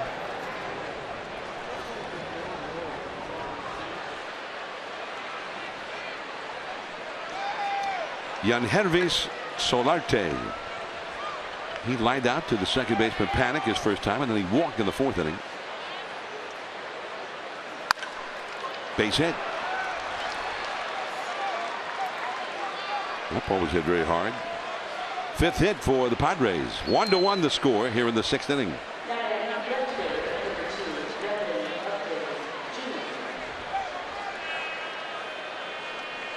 So now Melvin Upton will come up. This is normally a situation where you would at least spend some pretty good effort trying to keep a base runner at first base for fear of a stolen base. But Solarte just got off a disabled list with a hamstring problem. You never know as to what percentage he's got. I'm doubtful that he's 100%. Upton, who's got power. High in the air, shallow left center. A long, long run for Span. He gets there. Inning over. 1-1 the score with Panik, Duffy, and Posey coming up.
Is brought to you by Toyota, the full-line automaker with the longest-lasting vehicles in America. Toyota, let's go places. By Kelly Moore Paints, celebrating 70 years as your neighborhood paint store. By Xfinity, X1 from Xfinity will change the way you experience TV. Tomorrow, Giants Padres, the finale of the series. It'll be a 12:45 first pitch, and TV time 12:30 with pregame live at noon right here on CSN Bay Area. Jake Peavy for the Giants and James Shields for the Pods. Ball 1 to Joe Panik, who has been robbed of a hit by Brett Wallace in the first inning and lined out to center his next time. So he's 0 for 2. Facing Cashner. And the changeup is too low. 2-0 the count. I'm John Miller with Mike Kluko, and Dwayne Kuiper is over on the radio side. He'll be back here in the 7th inning. Dave Fleming is on assignment. On assignment. Although it's funny, I thought I saw Dave before the game. Can almost hear his voice. 3-0 the count to Joe Panik. Called a strike. Well, Cashner just back for the disabled list. He had a hamstring issue running the bases during his last start. Put him on the shelf for a while. And he's throwing well. Last time he pitched here, he got knocked out early. And that's a walk. Once again, let's check in with Amy G. All right, John, a really special moment before last night's game when about 40,000 Giants fans got introduced to the new Major League Baseball San Francisco Giants wheelchair softball team. They practice in Sacramento, and with the help of several organizations, including the Paralyzed Veterans of America, they're going to get to travel for tournaments, but they still need more support to make it to the World Championships in Biloxi, Mississippi this August. Go online if you can donate and visit www.wheelchairgiants.org. They are amazing. John. All right, Amy, thank you. As Matt Duffy hit one very softly that succeeded in moving Panic into scoring position. As Duffy is thrown out. With one out, a runner in scoring position. Here comes Buster Posey. 1-1 the score. Get those wheelchair Giants to Biloxi. Biloxi has a minor league team, the Shuckers. The Biloxi Shuckers? Yeah, I like that name. Well, I mean, you like oysters. Why wouldn't you? I don't like to shuck them. I like to take care of the result of all the shucking. That's down to left field line. Base hit. And the Giants will jump back ahead. Joe Panic comes around to score on Buster Posey's double. 2-1 Giants.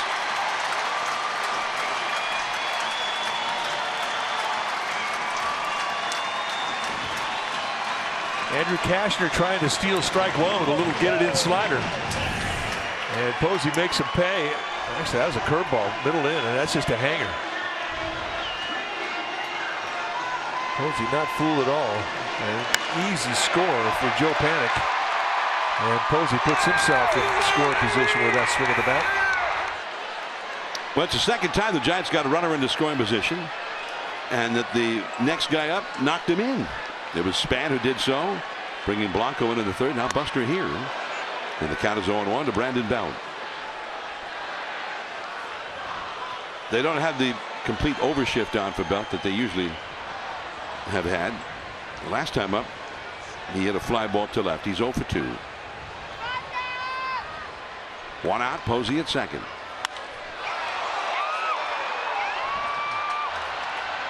John Jay. Posey will have to hold. So 2 down. It's been really hard for the Giants of late to put up a crooked number on that scoreboard. I mean, they are scratching just to get the one spot up there.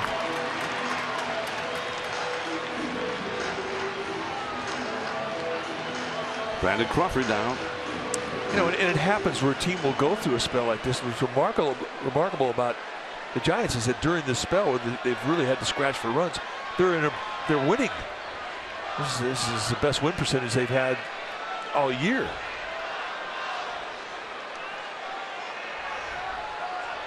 Crawford has walked and struck out. Ball 1. Jarrett Parker, the rookie, is on deck. Well, I can't remember offhand seeing a team. The Giants are averaging 3 runs a game, just barely over 3 runs a game in their last 12 games. They scored 37 runs before tonight, and they've won 11 of the 12 games. Line drive, base hit. Buster heading home. Here comes a throw from Kemp. It's offline. The throw to second, offline. 3-1 Giants. Heads up base running by Brandon Crawford to take second on the high throw by Kemp.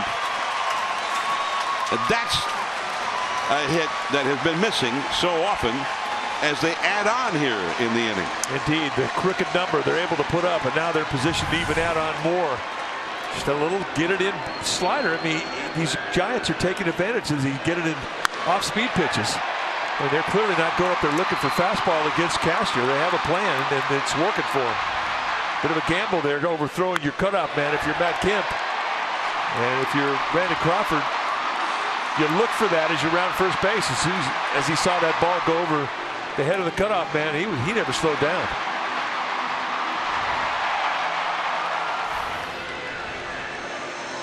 Big RBI for Crawford, getting Buster Posey home.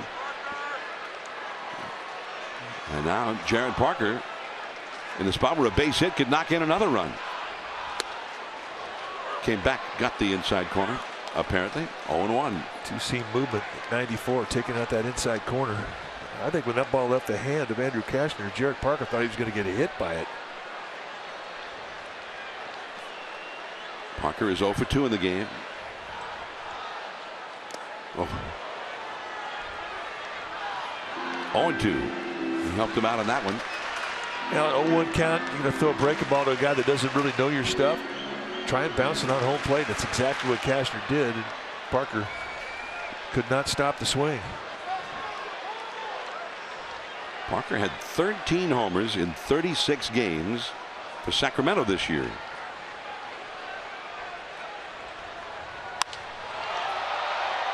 There is Upton. The Giants get 2 runs. They lead 3-1 as we go to the 7th inning.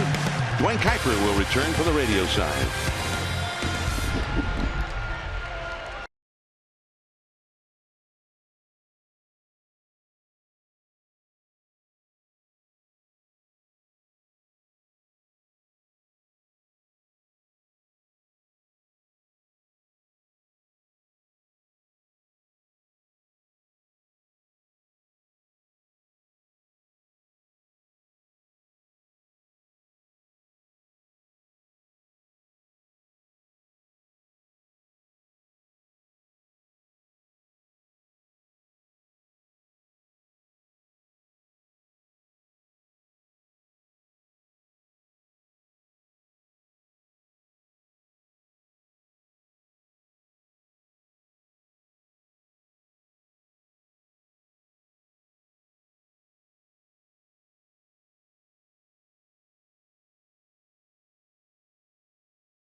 Our Toyota game summary. It's brought to you by your local Toyota dealers. And let's take a look at the line score for the Padres. 1 run on 5 hits, 1 error. The Giants 3 runs on 4 hits, no errors. Jeff Samardzija once again has been outstanding. 87 pitches through 6 innings. Buster Posey, the big hit, an RBI double in the 6th, that retook the lead for the Giants. John Jay, a solo shot. That has been all of the offense for the Padres. It is 3-1 Giants. We're in the top of the 7th inning. And here again is Dwayne Kuiper. All right, Mikey. Brett Wallace is going to lead things off. And Samardzija is going to try to do what Cashner could not do, and that's come up with a shutdown inning.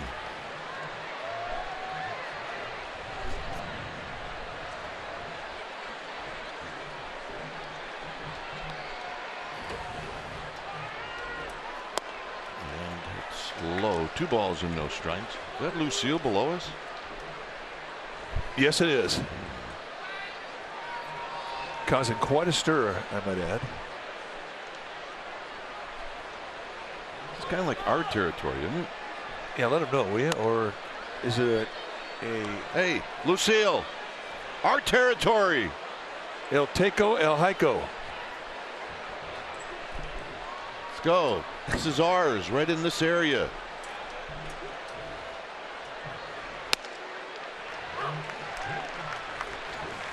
Well, come into our neighborhood now. No, you cannot. Look, he's hugging our fans. That's all right. We like Lucille.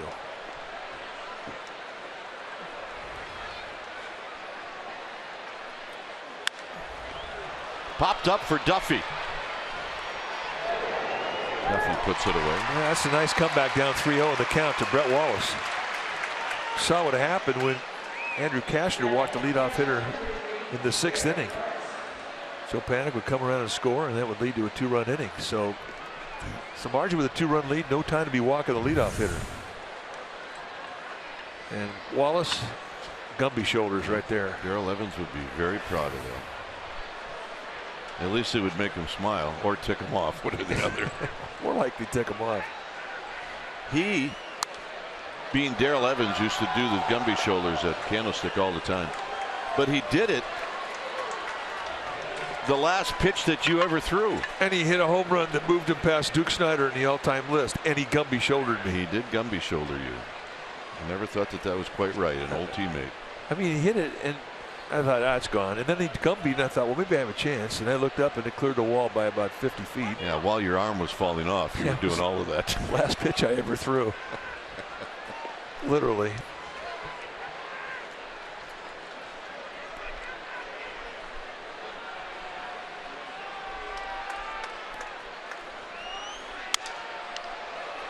Norris gets jammed. It sounded like he broke his back. 2 outs. So 2 pop-ups here in the 7th. If you're Bruce Bochy and Dave Righetti, I mean, you're looking at 94 pitches on the night with some margin, but I mean, you look at that last pitch that got into a guy who's been swinging the bat pretty good. Forget the fact that Norris is hitting 170.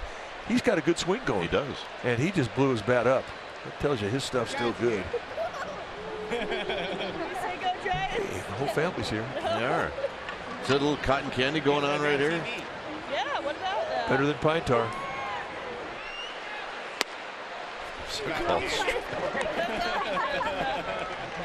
Yeah.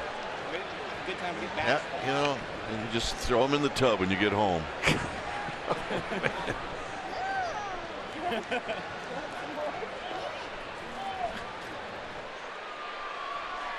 Foul back. 0-2. There's little sugar in cotton candy, right? Oh my goodness. Yeah. Oh yeah. Cannot get in there fast enough.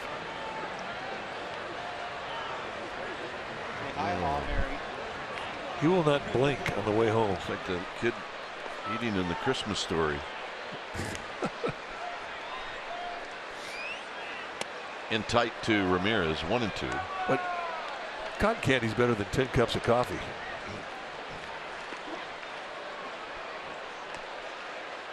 You want to drive for him here to Salt Lake after the game? Just have a little cotton candy, not a problem.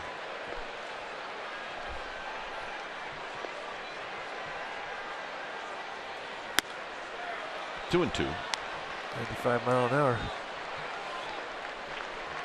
He had it the first, and he's got it here in the 7th. Next pitch going to be number 99.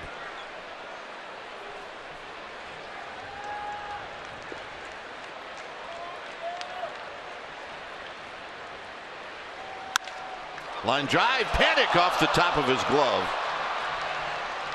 And Alexei Ramirez with a base hit, and now we'll see a pinch hitter. And I think Panic timed it pretty good. I think that's about all he's got on a jump. Now let's take a look at it. Good opposite field swing of the bat. Just off the tip of the bat. I think he did well just to touch it. That is max effort. Remember, second baseman's got the smallest glove on the field. That's an outfielder's glove. That's an out. Bethancourt is going to pinch hit. One thing we remember about Bethancourt is he takes a healthy rip. I think he's starting to feel pretty good. Remember, he caught 17 innings on Sunday in the extra inning game the Padres had with the Dodgers. So they decided to give him the day off yesterday. Yes, they did.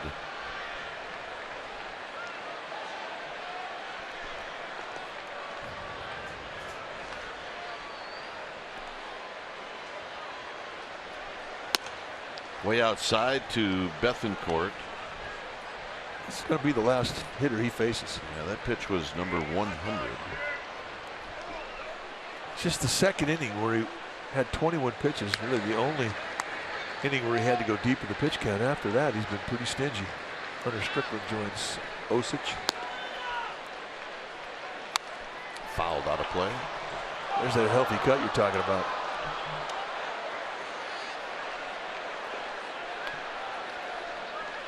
He is not afraid to let it fly.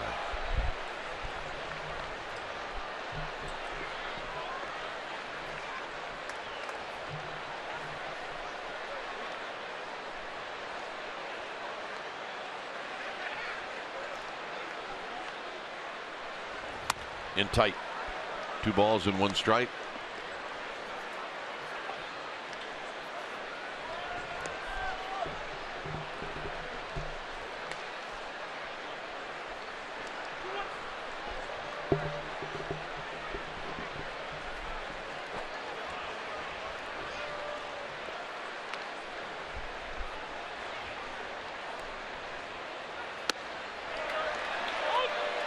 No swing, 3-1.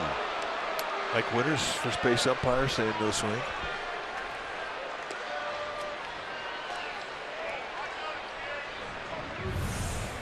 Going right in on his hand with two-seam movement. Bethancourt just does check his swing. Let's take a look. Yeah, I think that could have gone swing.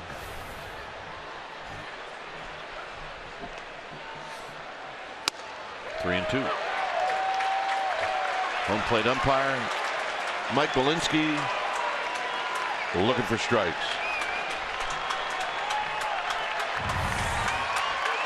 Two-seamer going right back, same spot. Framed beautifully by Posey. They're going right back in there again. Ramirez is going to go. And the walk.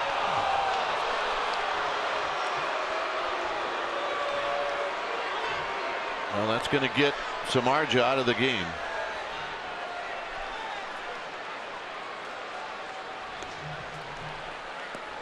And it's going to get Osich into the game.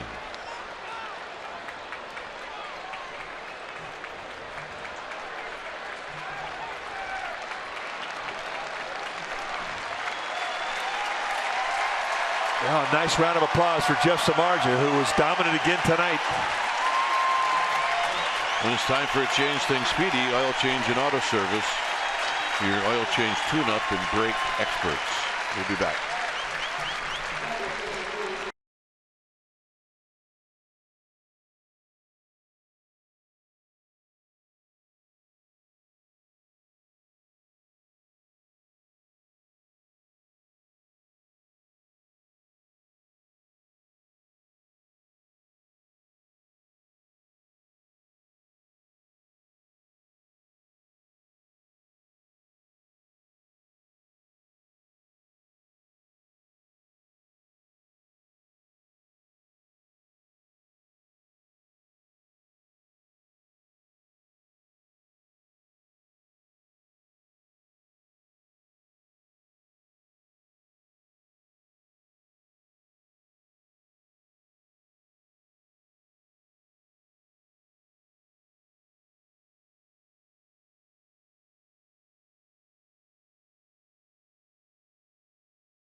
Copyrighted telecast is presented by authority of the San Francisco Giants and may not be reproduced or retransmitted in any form, and the accounts and descriptions of this game may not be disseminated without the express written consent of San Francisco Baseball Associates, LLC. 3-0 Giants. Samardzija will watch. 3-1, I beg your pardon. Take a look at the numbers for Josh Osich, his 23rd game this year, 0-1, 2.35 ERA. He's been fantastic. Two-seam fastball that goes mid to high 90s, hard slider and a changeup.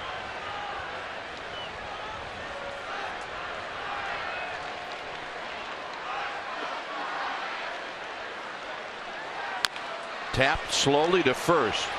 Osich can't get it. Everybody's safe.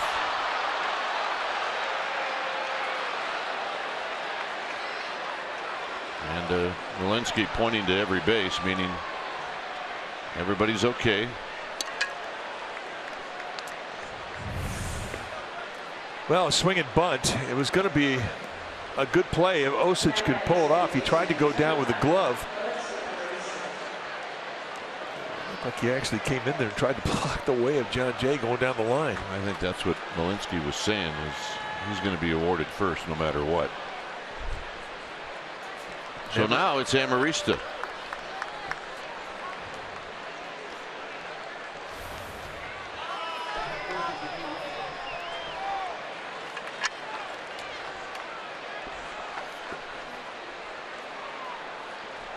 And Marista is 0 for 3. And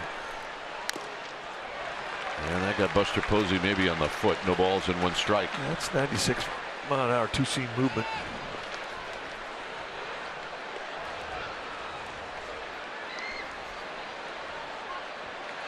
And Marista's got a couple of hits lifetime against Osich. 2 for 3.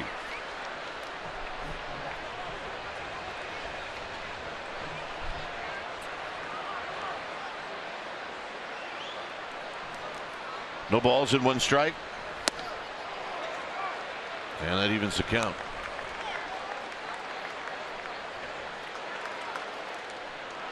Yeah, it's when you agonize as a starting pitcher, when you have to hand the ball to the bullpen. And I mean, you're rooting hard for your teammate, but you got a lot at stake. 2 of those runners on the bases are Samardzija.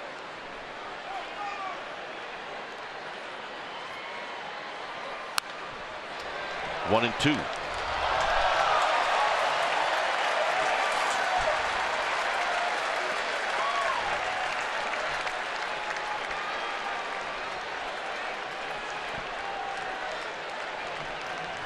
Osich ahead in the count.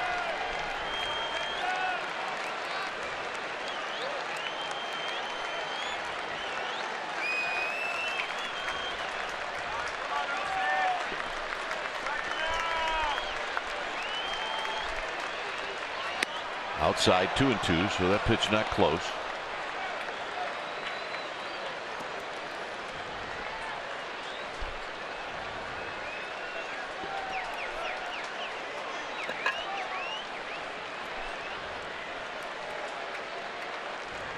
Ballpark has gotten very quiet here.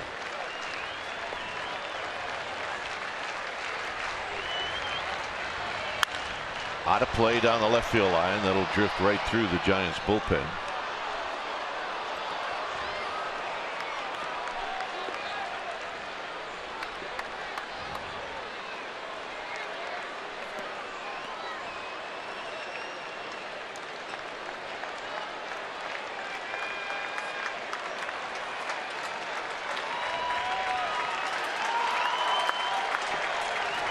Two balls, 2 strikes.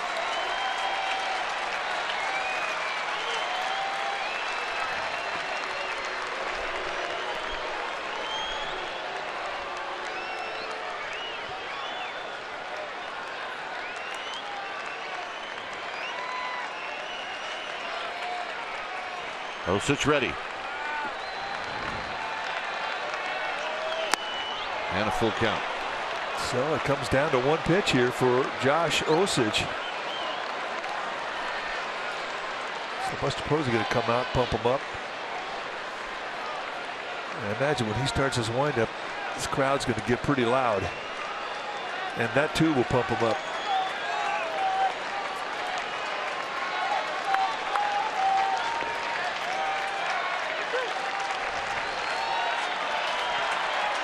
Three and 2. Runners will be on the move.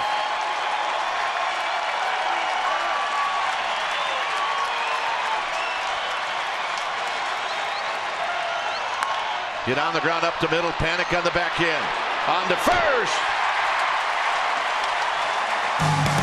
And the Padres leave him loaded.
and Bay Area is brought to you locally by Energy Upgrade California.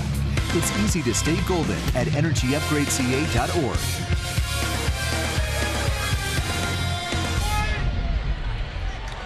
Giants with a 3-1 lead here in the bottom of the 7th inning. When it's time for a change, think Speedy Oil Change and Auto Service, your oil change tune-up and brake experts.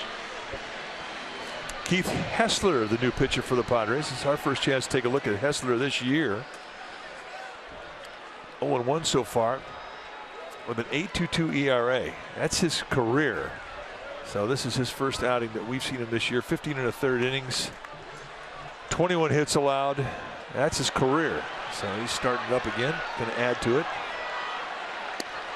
And Blanco takes a strike. Blanco 1 for 2. Tried to bunt his way on in the 5th, and Cashner made a nice play and threw him out. There's another strike. It's 0-2. Hessler's a 4-pitch guy. Fastball, curveball, slider, changeup.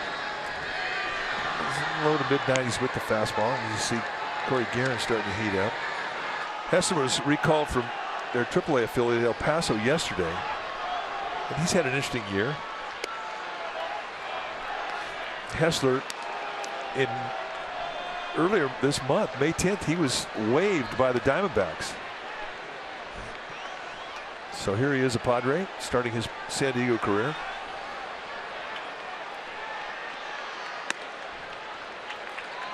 .92 high. 2 balls and 2 strikes.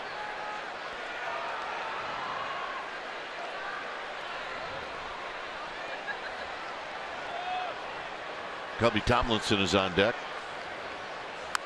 Foul back. Hunter Pence. Fans trying to just hold serve until they can get Hunter Pence back, and maybe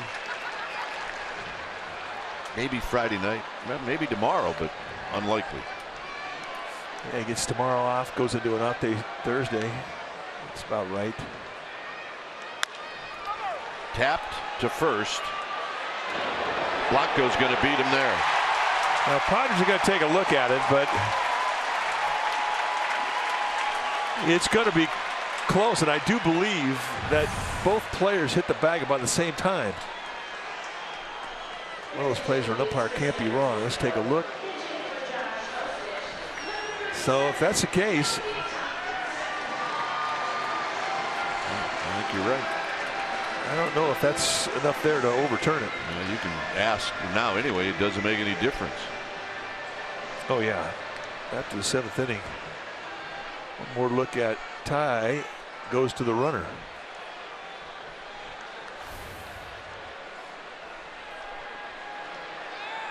Play on, says Andy Green. Mike Winters making the call at first base. Tomlinson pinch hitting.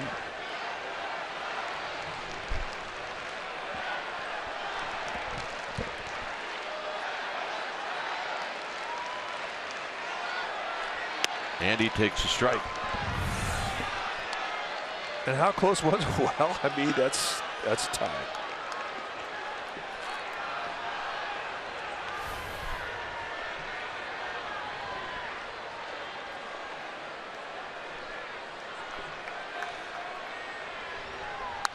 Tomlinson fouls it out of play. That's the pitch that Tomlinson will drive it to right field. Very shallow and right is Kim.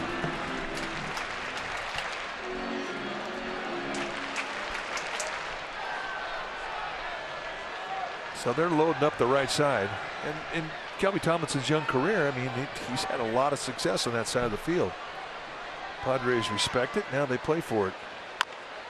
Tapped in front of home plate. Norris throws him on. Let's go to Amy G. Amy. All right, gentlemen, Johnny Cueto and Buster Posey have been very vocal about how much they enjoy working with each other. And last night, the skipper weighed in and he said chemistry with a battery is huge. He said Cueto and Posey think alike. They prepare together. They come up with a game plan. He said he loves that this relationship has chemistry. And when a battery has chemistry, it gives the pitcher so much more confidence. And Mike, you can probably attest to that. Well, I certainly can. I mean, Bob Brenly was the guy that really I felt was the best I ever threw to in that regard. This is hit slowly to Amarista. Amarista to Wallace. And now Panik will hit with Blanco at third. And, you know, if you're lucky enough in your career to get a guy like that, I mean, it's something that you never forget. And when you have success with a guy that you trust, it's even better. No better feeling than going out there and shaking that catcher's hand after a complete game. Nothing better. Panik 0 for 2. Low, 1 ball and no strikes.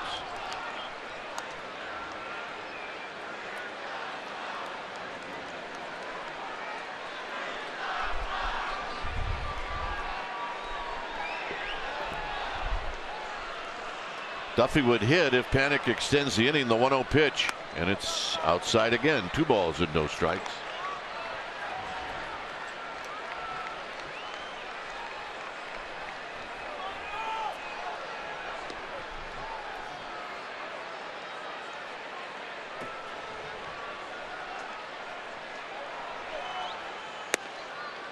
And a strike at the knees. 2-1.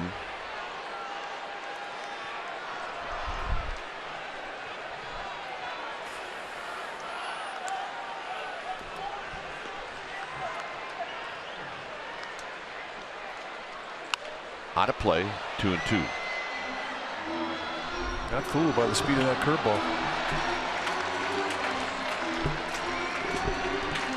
Corey Guerin standing in the bullpen. He'll be facing Kemp, Solarte, and Upton in the 8th inning. Panik again out of play. This one a little further down the left field line. It stays at 2-2.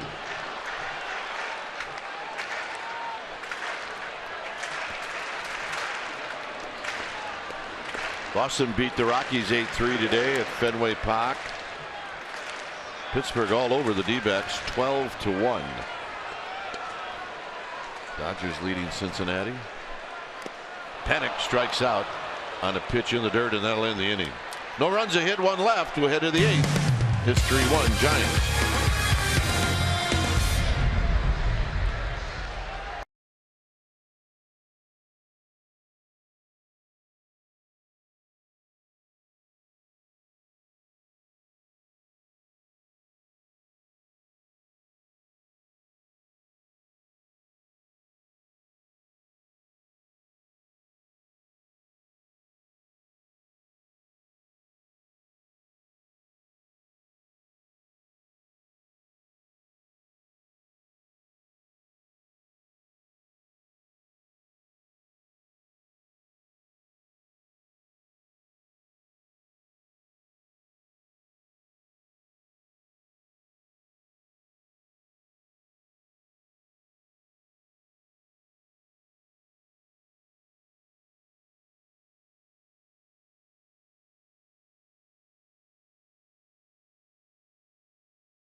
Right choice. You go back to the first inning when Matt Kemp is about a foot away from a home run, hits the wall hard. Jared Parker just called it from Sacramento, picks it up, a one-hop snag and tag by Joe Panik, and Matt Kemp will have to single and settle for that single. That's our Ford right choice, and Jeff Samardzija was digging it.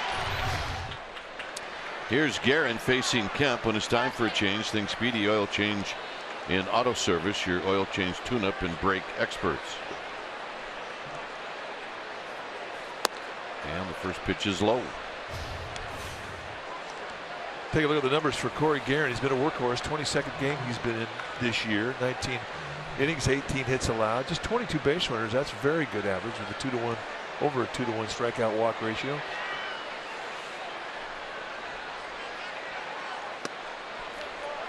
For Guerin, you're going to see low 90 sink with a slider and a changeup.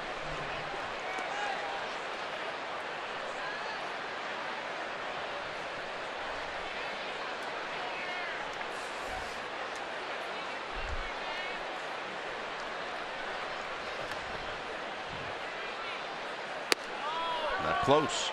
3-0.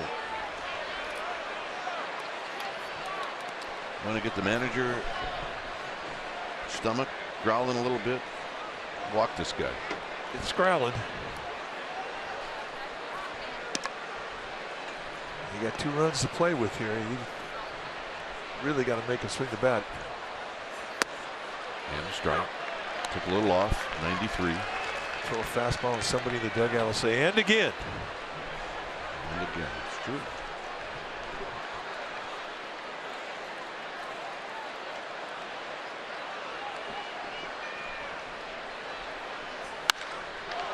Into right center field, a long run for Blanco, and he's not going to get it. The number 7 Archway is going to knock it down. Kemp is going to race for 3. Here's the throw to third. It's a little bit offline, and he made it.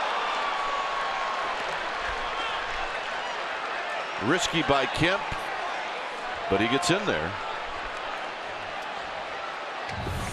And that's how this 8th inning gets started. So Guerin had to challenge, and that's a 3-2 fastball. Kemp tees off, and really this is his classical signature swing. Back spinner the ball to the opposite gap in right center. I mean, it's a home run in a lot of ballparks.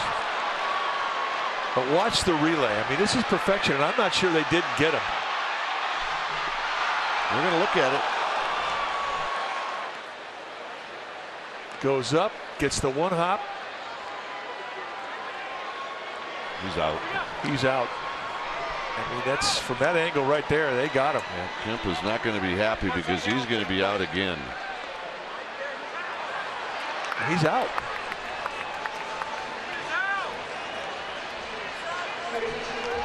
This replay review is presented by Xfinity. If they show this on the board, you're going to get a great reaction from our fans. Well, Joe Panik, I mean, Ed Ball, I mean, we always talk about how, and there's the reaction you're talking about. Kemp just dropped his head and he shook it. And this was perfection from Panik rather, to get Kemp. He's out.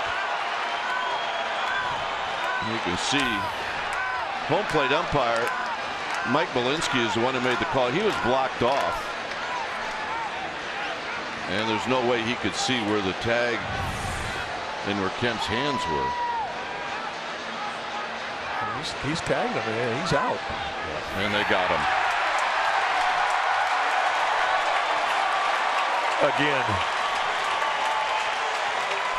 So if you wrote down double, erase it, or triple, write down double.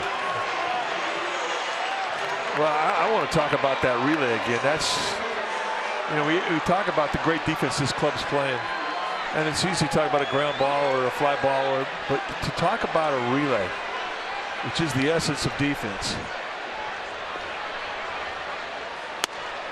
And the strike. And for Gregor Blanco and Joe Panik, they could not have put a quicker relay on, and the end product was a perfect strike to Duffy, and Kemp out by inches. Wow, I love replay. Well, you do when it goes your favor. Let's take a look at the relay one more time. Bare hand, And watch Panik. One hop strike. And a great tag by Duffy. And they got him again.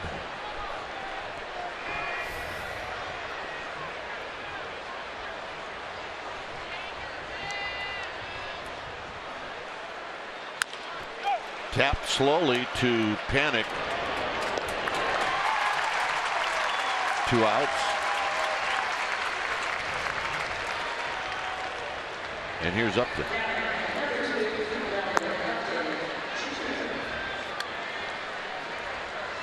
Javier Lopez getting loose, thinking about one guy, and that's Brett Wallace, who's on the on-deck circle.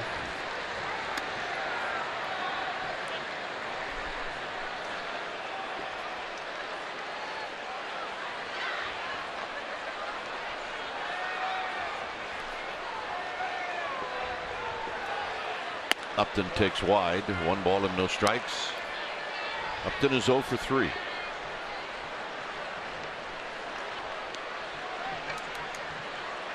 Dodgers 5, Reds 2. That game is in the 7th inning. There's a strike to Upton.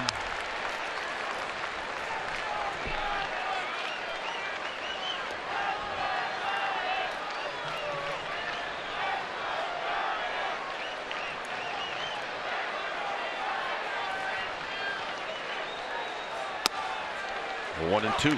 Beautiful two-seam movement coming back into the strike zone at 91.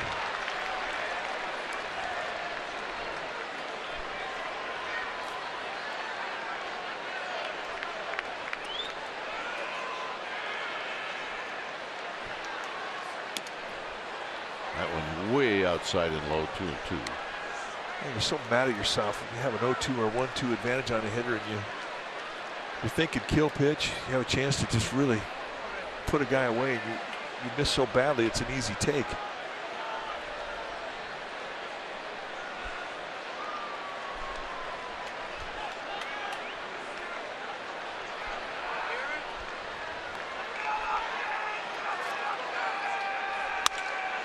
More work for Joe Panik.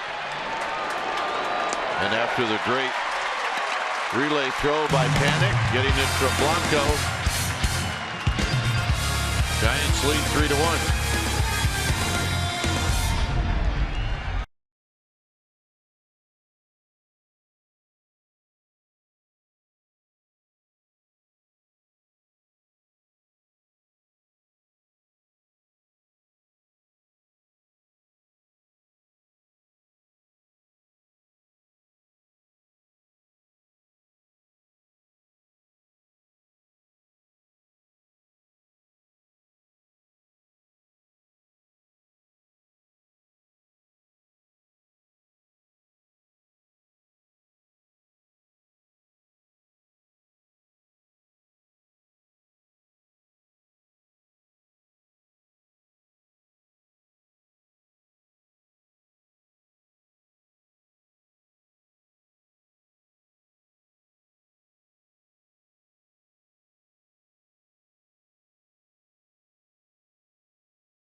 At Central tonight after Giants post-game live right here in CSN Bay Area. It'll be Ahmed Fareed and Dave Feldman. Warriors Thunder Game 4 highlights and lowlights. Ross and Monty post-game notes from OKC. Sharks on being 1 win away from going to the Stanley Cup Finals. How about that? Yeah. Tomorrow night. Here's Duffy. Duffy takes a strike at the knees.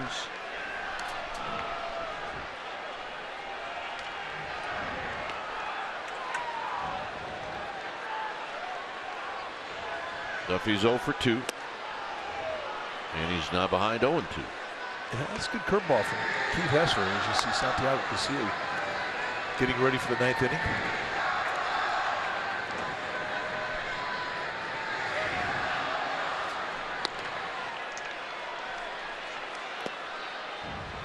Buster Posey on deck. Buster's got one of the big hits in this game.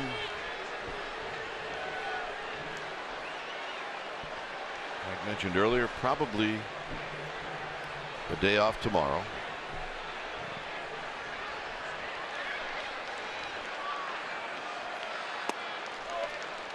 Ooh. That's exactly what Keith Hessler's thinking. Ooh. I think I made a good pitch here. 2-2.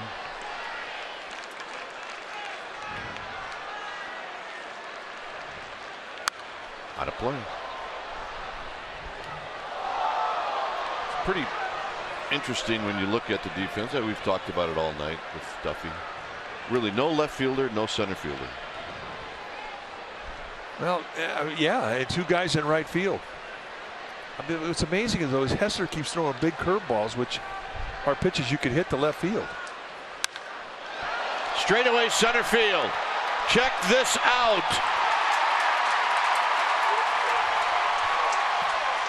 The first time I've ever seen a hit like that in my life. Well, I don't think I've ever seen a defense like that in my life. This is absolutely straight to center field, and there's no center fielder. And it does look a bit odd. You talk about a field goal between 2 defenders. That was it. I mean, Hessler's going, you know, where I just came from, that's an out. Yeah, well, El Paso, they gobble those up. Posey's going to be walked.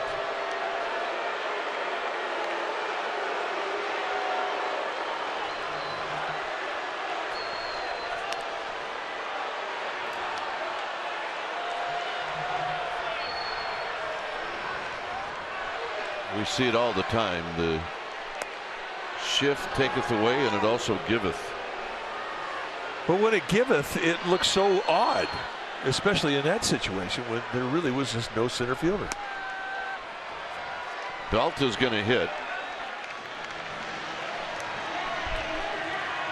So Matt Duffy, his direction of hits, you can see why they stack up the right side. 34 or 34 of his 42 hits have gone to center or right field. And they're just stacking up and pinching that side of the field. And that time it burned him. Belt is 0 for 3. And he takes a ball. 1 ball and no strikes. We're in the 8th. Pack yet? No, tomorrow morning.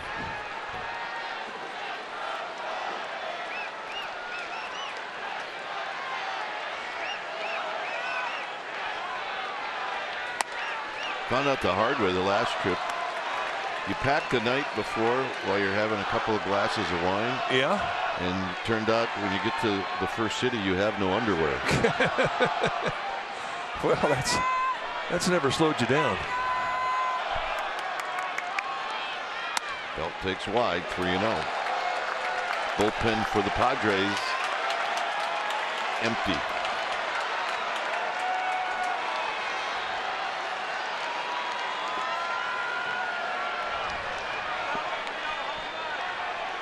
Which I find a bit odd, actually. And now they're loaded.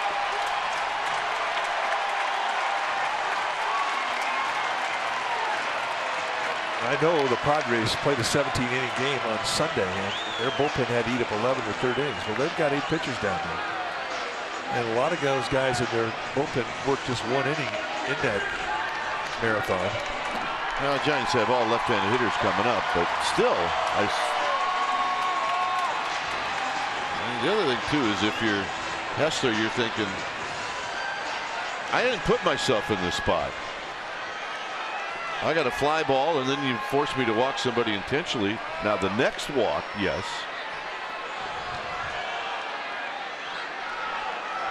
Crawford's 1 for 2 in an RBI single in the 6th. He knocked in Posey with a base hit. And he takes wide, 1-0. A 5-ball situation for Crawford.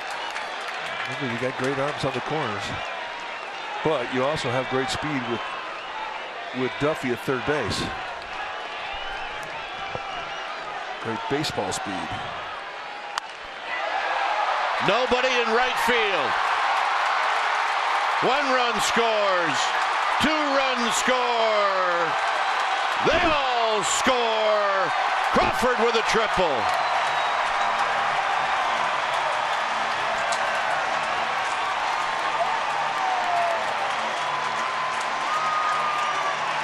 Crawford with 4 RBIs in the game.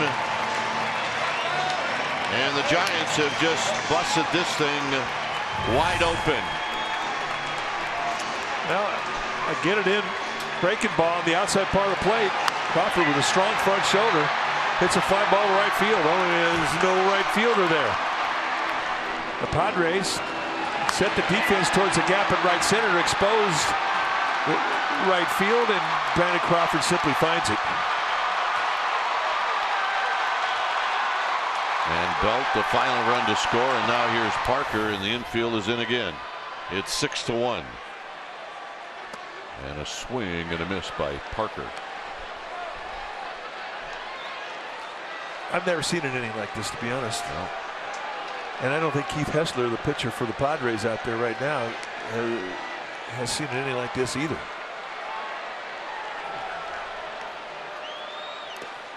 Blocked by Norris. 1 ball and 1 strike. Well, look, I'm going to be Hessler's agent right now. I got 2 fly balls. He did. You can't argue with that. Giants snap a 15-game streak of scoring 5 runs or fewer tonight with this 3-run inning, which now gives them 6 on the board. High drive. Center field. It is out of here.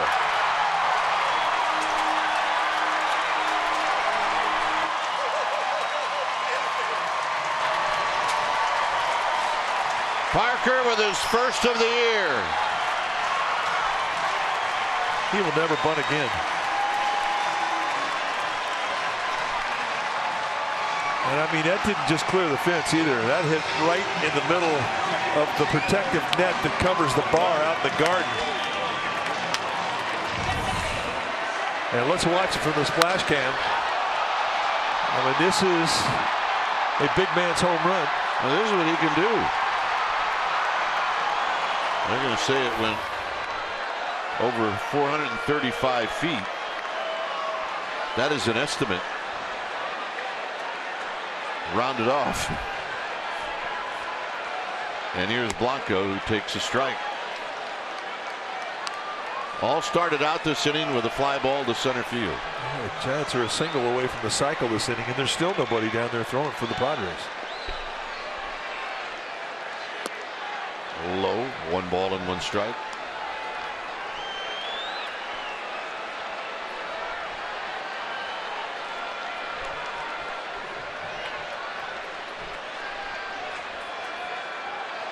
Contos is getting loose in the bullpen as Casilla sat down. It's 2-1 now to Gregor Blanco.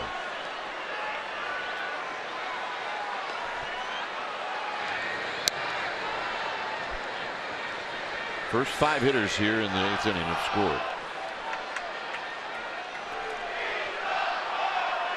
On the ground to second. Amarista has it. 1 out.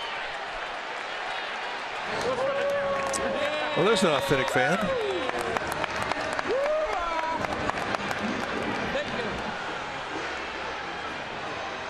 Trevor Brown's going to hit.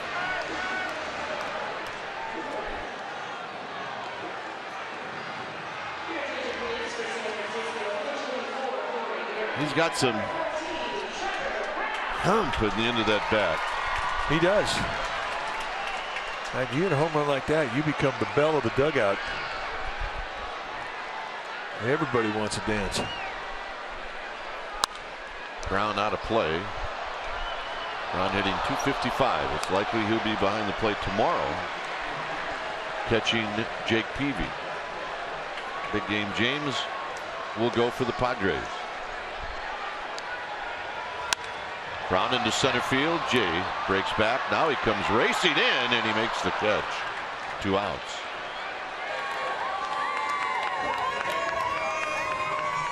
Hey, some authentic fans. The girls are here. Here's Span. Span is 1 for 4.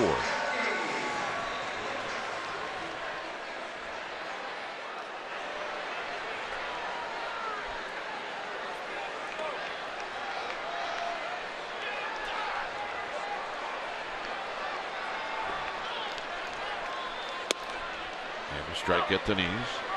2 walks in this inning. Hessler was told to walk Buster Posey intentionally, but then he came back after that and walked Belt to load the bases. Span with a swing and a miss, 0-2.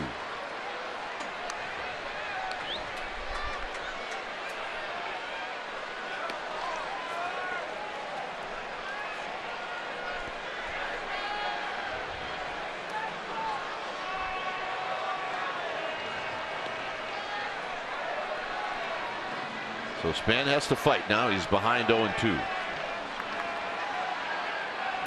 And he'll foul it back and out of play.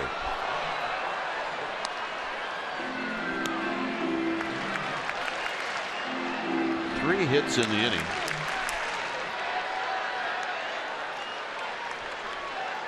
He's had 5 hits coming into this inning, but leading 3-1.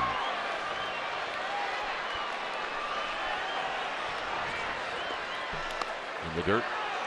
Hessler now has thrown 45 pitches.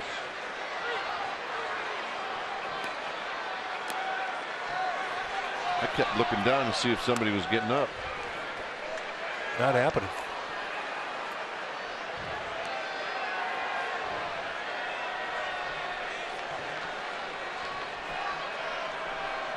It is amazing what a 17-inning game does to your pitching staff. Well, to your whole team, really.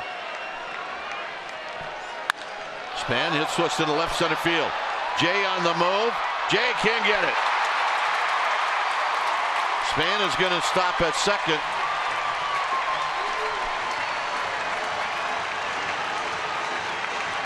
If he stops at first, Mike, you get your cycle. Yeah, well, I think he's going to take advantage of that double opportunity. But what it boils down to is a nice opposite field at bat, lefty on lefty. And it's not often you can get a ball over the head of John Jay. So Bernard Span, his fellow center fielder, enjoys that. Nice AB.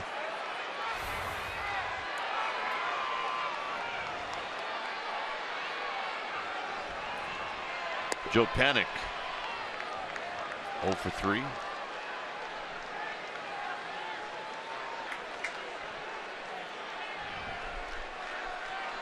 Guys have 6 left-handed hitters in the lineup right now.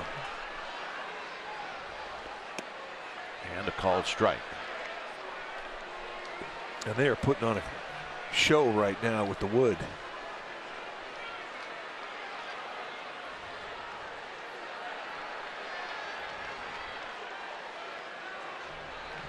Against Drew Pomeranz last night, Bruce Bochy started 4 lefties.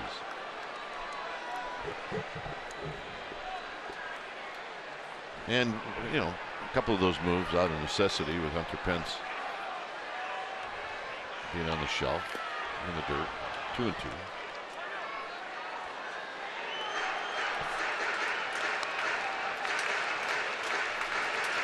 So the 2 outfielders talking it over.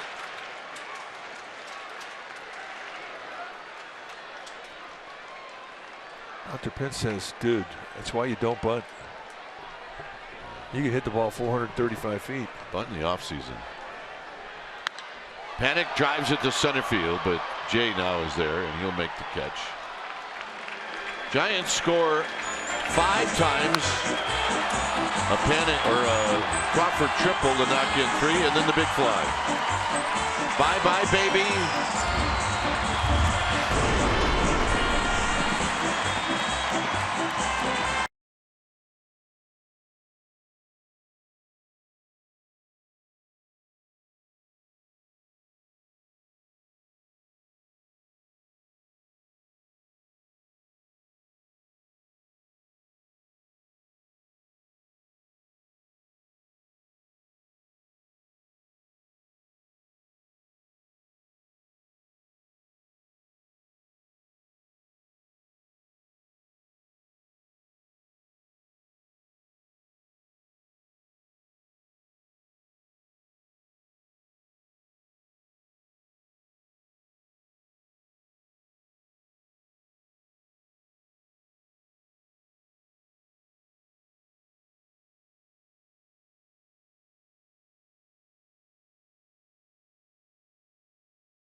The game is brought to you by Honda, and it has been the resounding theme here for a while. It's all about the starting pitching, and Jeff Samardzija is that guy, 6 2/3 strong. Came out the first inning throwing 95, and his last couple pitches were 95. But it's what he did with the cut, the two-seam movement, slider, everything was working tonight for Jeff Samardzija. So because of that, we're going to make him our player of the game. Brought to you by Honda. When it's time for a change, think Speedy Oil Change and Auto Service, your oil change tune-up and brake expert. So an opportunity for some work for George Kontos, who comes into his 10th game. Kontos had been on the shelf, the disabled list, because of a strain in his elbow, was throwing arm. His first outing back, it did not fare quite as well as he wanted to do, so another opportunity here to get back on track. He falls behind 2-0. Last outing, in his first outing since he came back, he allowed a couple of home runs. And that's not like him. He usually keeps the ball in the yard. Yes, he does.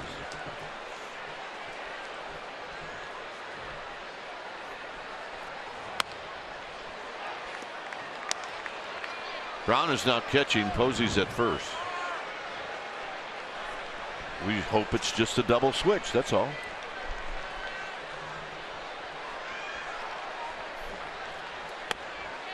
And a strike. 3-1.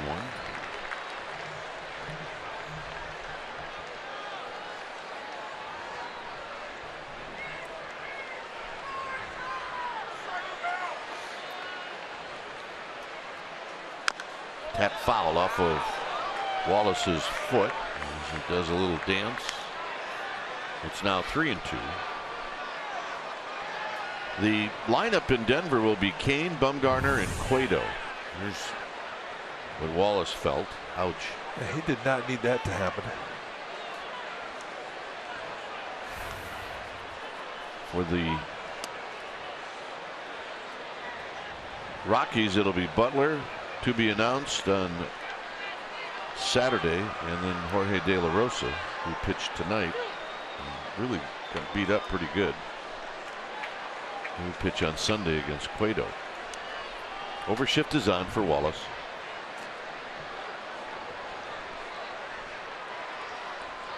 And the payoff pitch. Here it is. He breaks his bat. He flips it into right, and he's got a base hit. So Cantos turning around thinking, really? Well, we talk about the starting pitching, and this is how good it has been in its recent starts.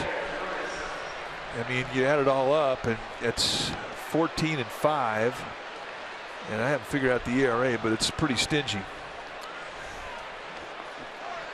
Matt Cain is coming off 3 outstanding starts in a row. Giants need to get Jake Peavy back to the form we saw 2 starts ago when he 3-hit the Diamondbacks in 6 solid innings.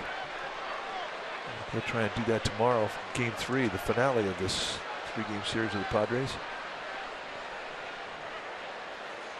Norris takes a strike right at the belt, and it's 0-1. Norris doubled in the 5th off the bricks. He's 1 for 3.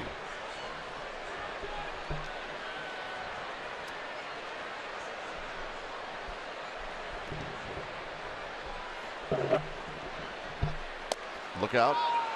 Brown possibly get crossed up with a man on first. Is it possible? Yeah. That or the pitch had so much movement you just couldn't grab it. That too. Let's take a look at it. Or he just missed it. I just think he boxed it, but that's movement that he wasn't expecting. He's not a guy that boxes pitches. In fact, that's the first one I've ever seen him box. I agree.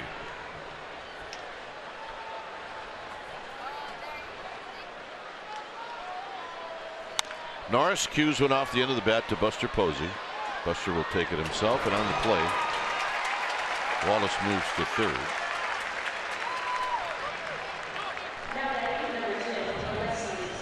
And here's Alexi Ramirez.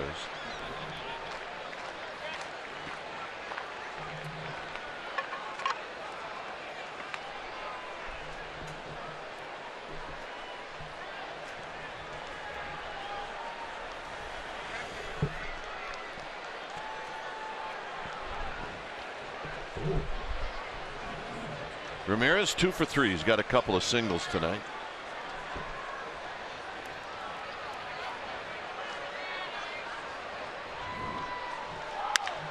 Right at Duffy. Yeah, the Padres right now are feeling their snake bit in this ballpark.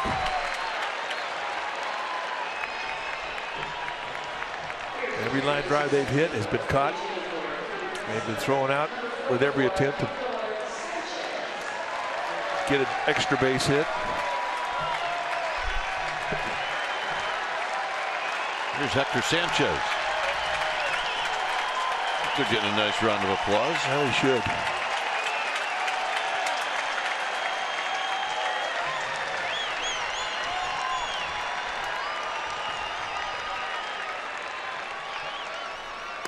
And the pitch is wide for a ball, 1-0. Giants have won 9 straight games in a row against the Padres in this ballpark, and that's the most that, and they've done it 3 times. If this game goes on and continues the way it's going, I mean, it's going to be 10. It'll be the longest streak ever against the Padres. But if you're going to do that, you're going to need a few breaks along the way. They've played great baseball. They've had great pitching. The defense has been amazing. But you got to have a few line drives, find gloves.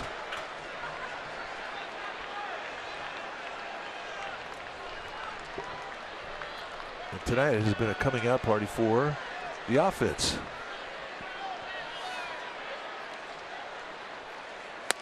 Swing. Wait a minute. 2 balls and 1 strike. Nice 2-seam movement on that 90-mile-an-hour fastball from George Cantos. George is right. You're going to see low 90s, occasional mid 90s fastball, 2 types of movement: curveball, changeup, and his bread and butter slider.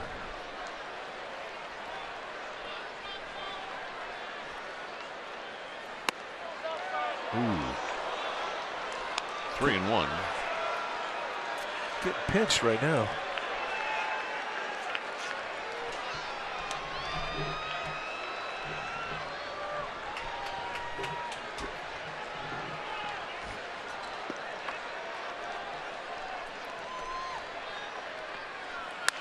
On the ground foul, so it's now 3-2.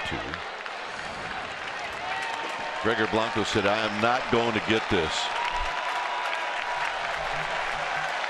Well, Dave Drews, he is our ball dude.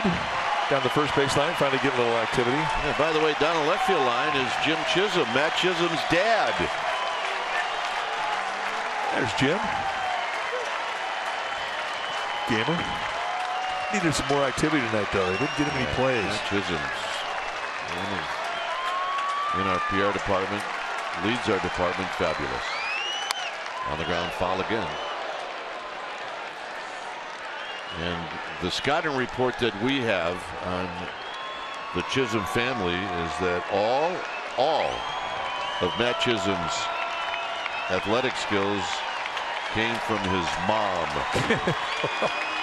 Sorry, Jim. That's the scout report we got. Jim, it's what we got. It's not what we made up. 3-2.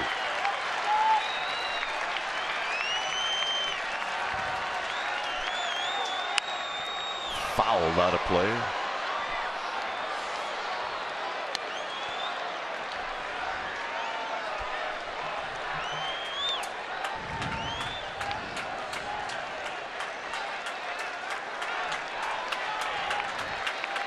And Matt Chisholm could play. No, he probably could have gone pro, but decided to just go into the PR. He was almost all coast. 3 balls, 2 strikes. And a base hit down the left field line for Hector Sanchez. And it's now 8-2.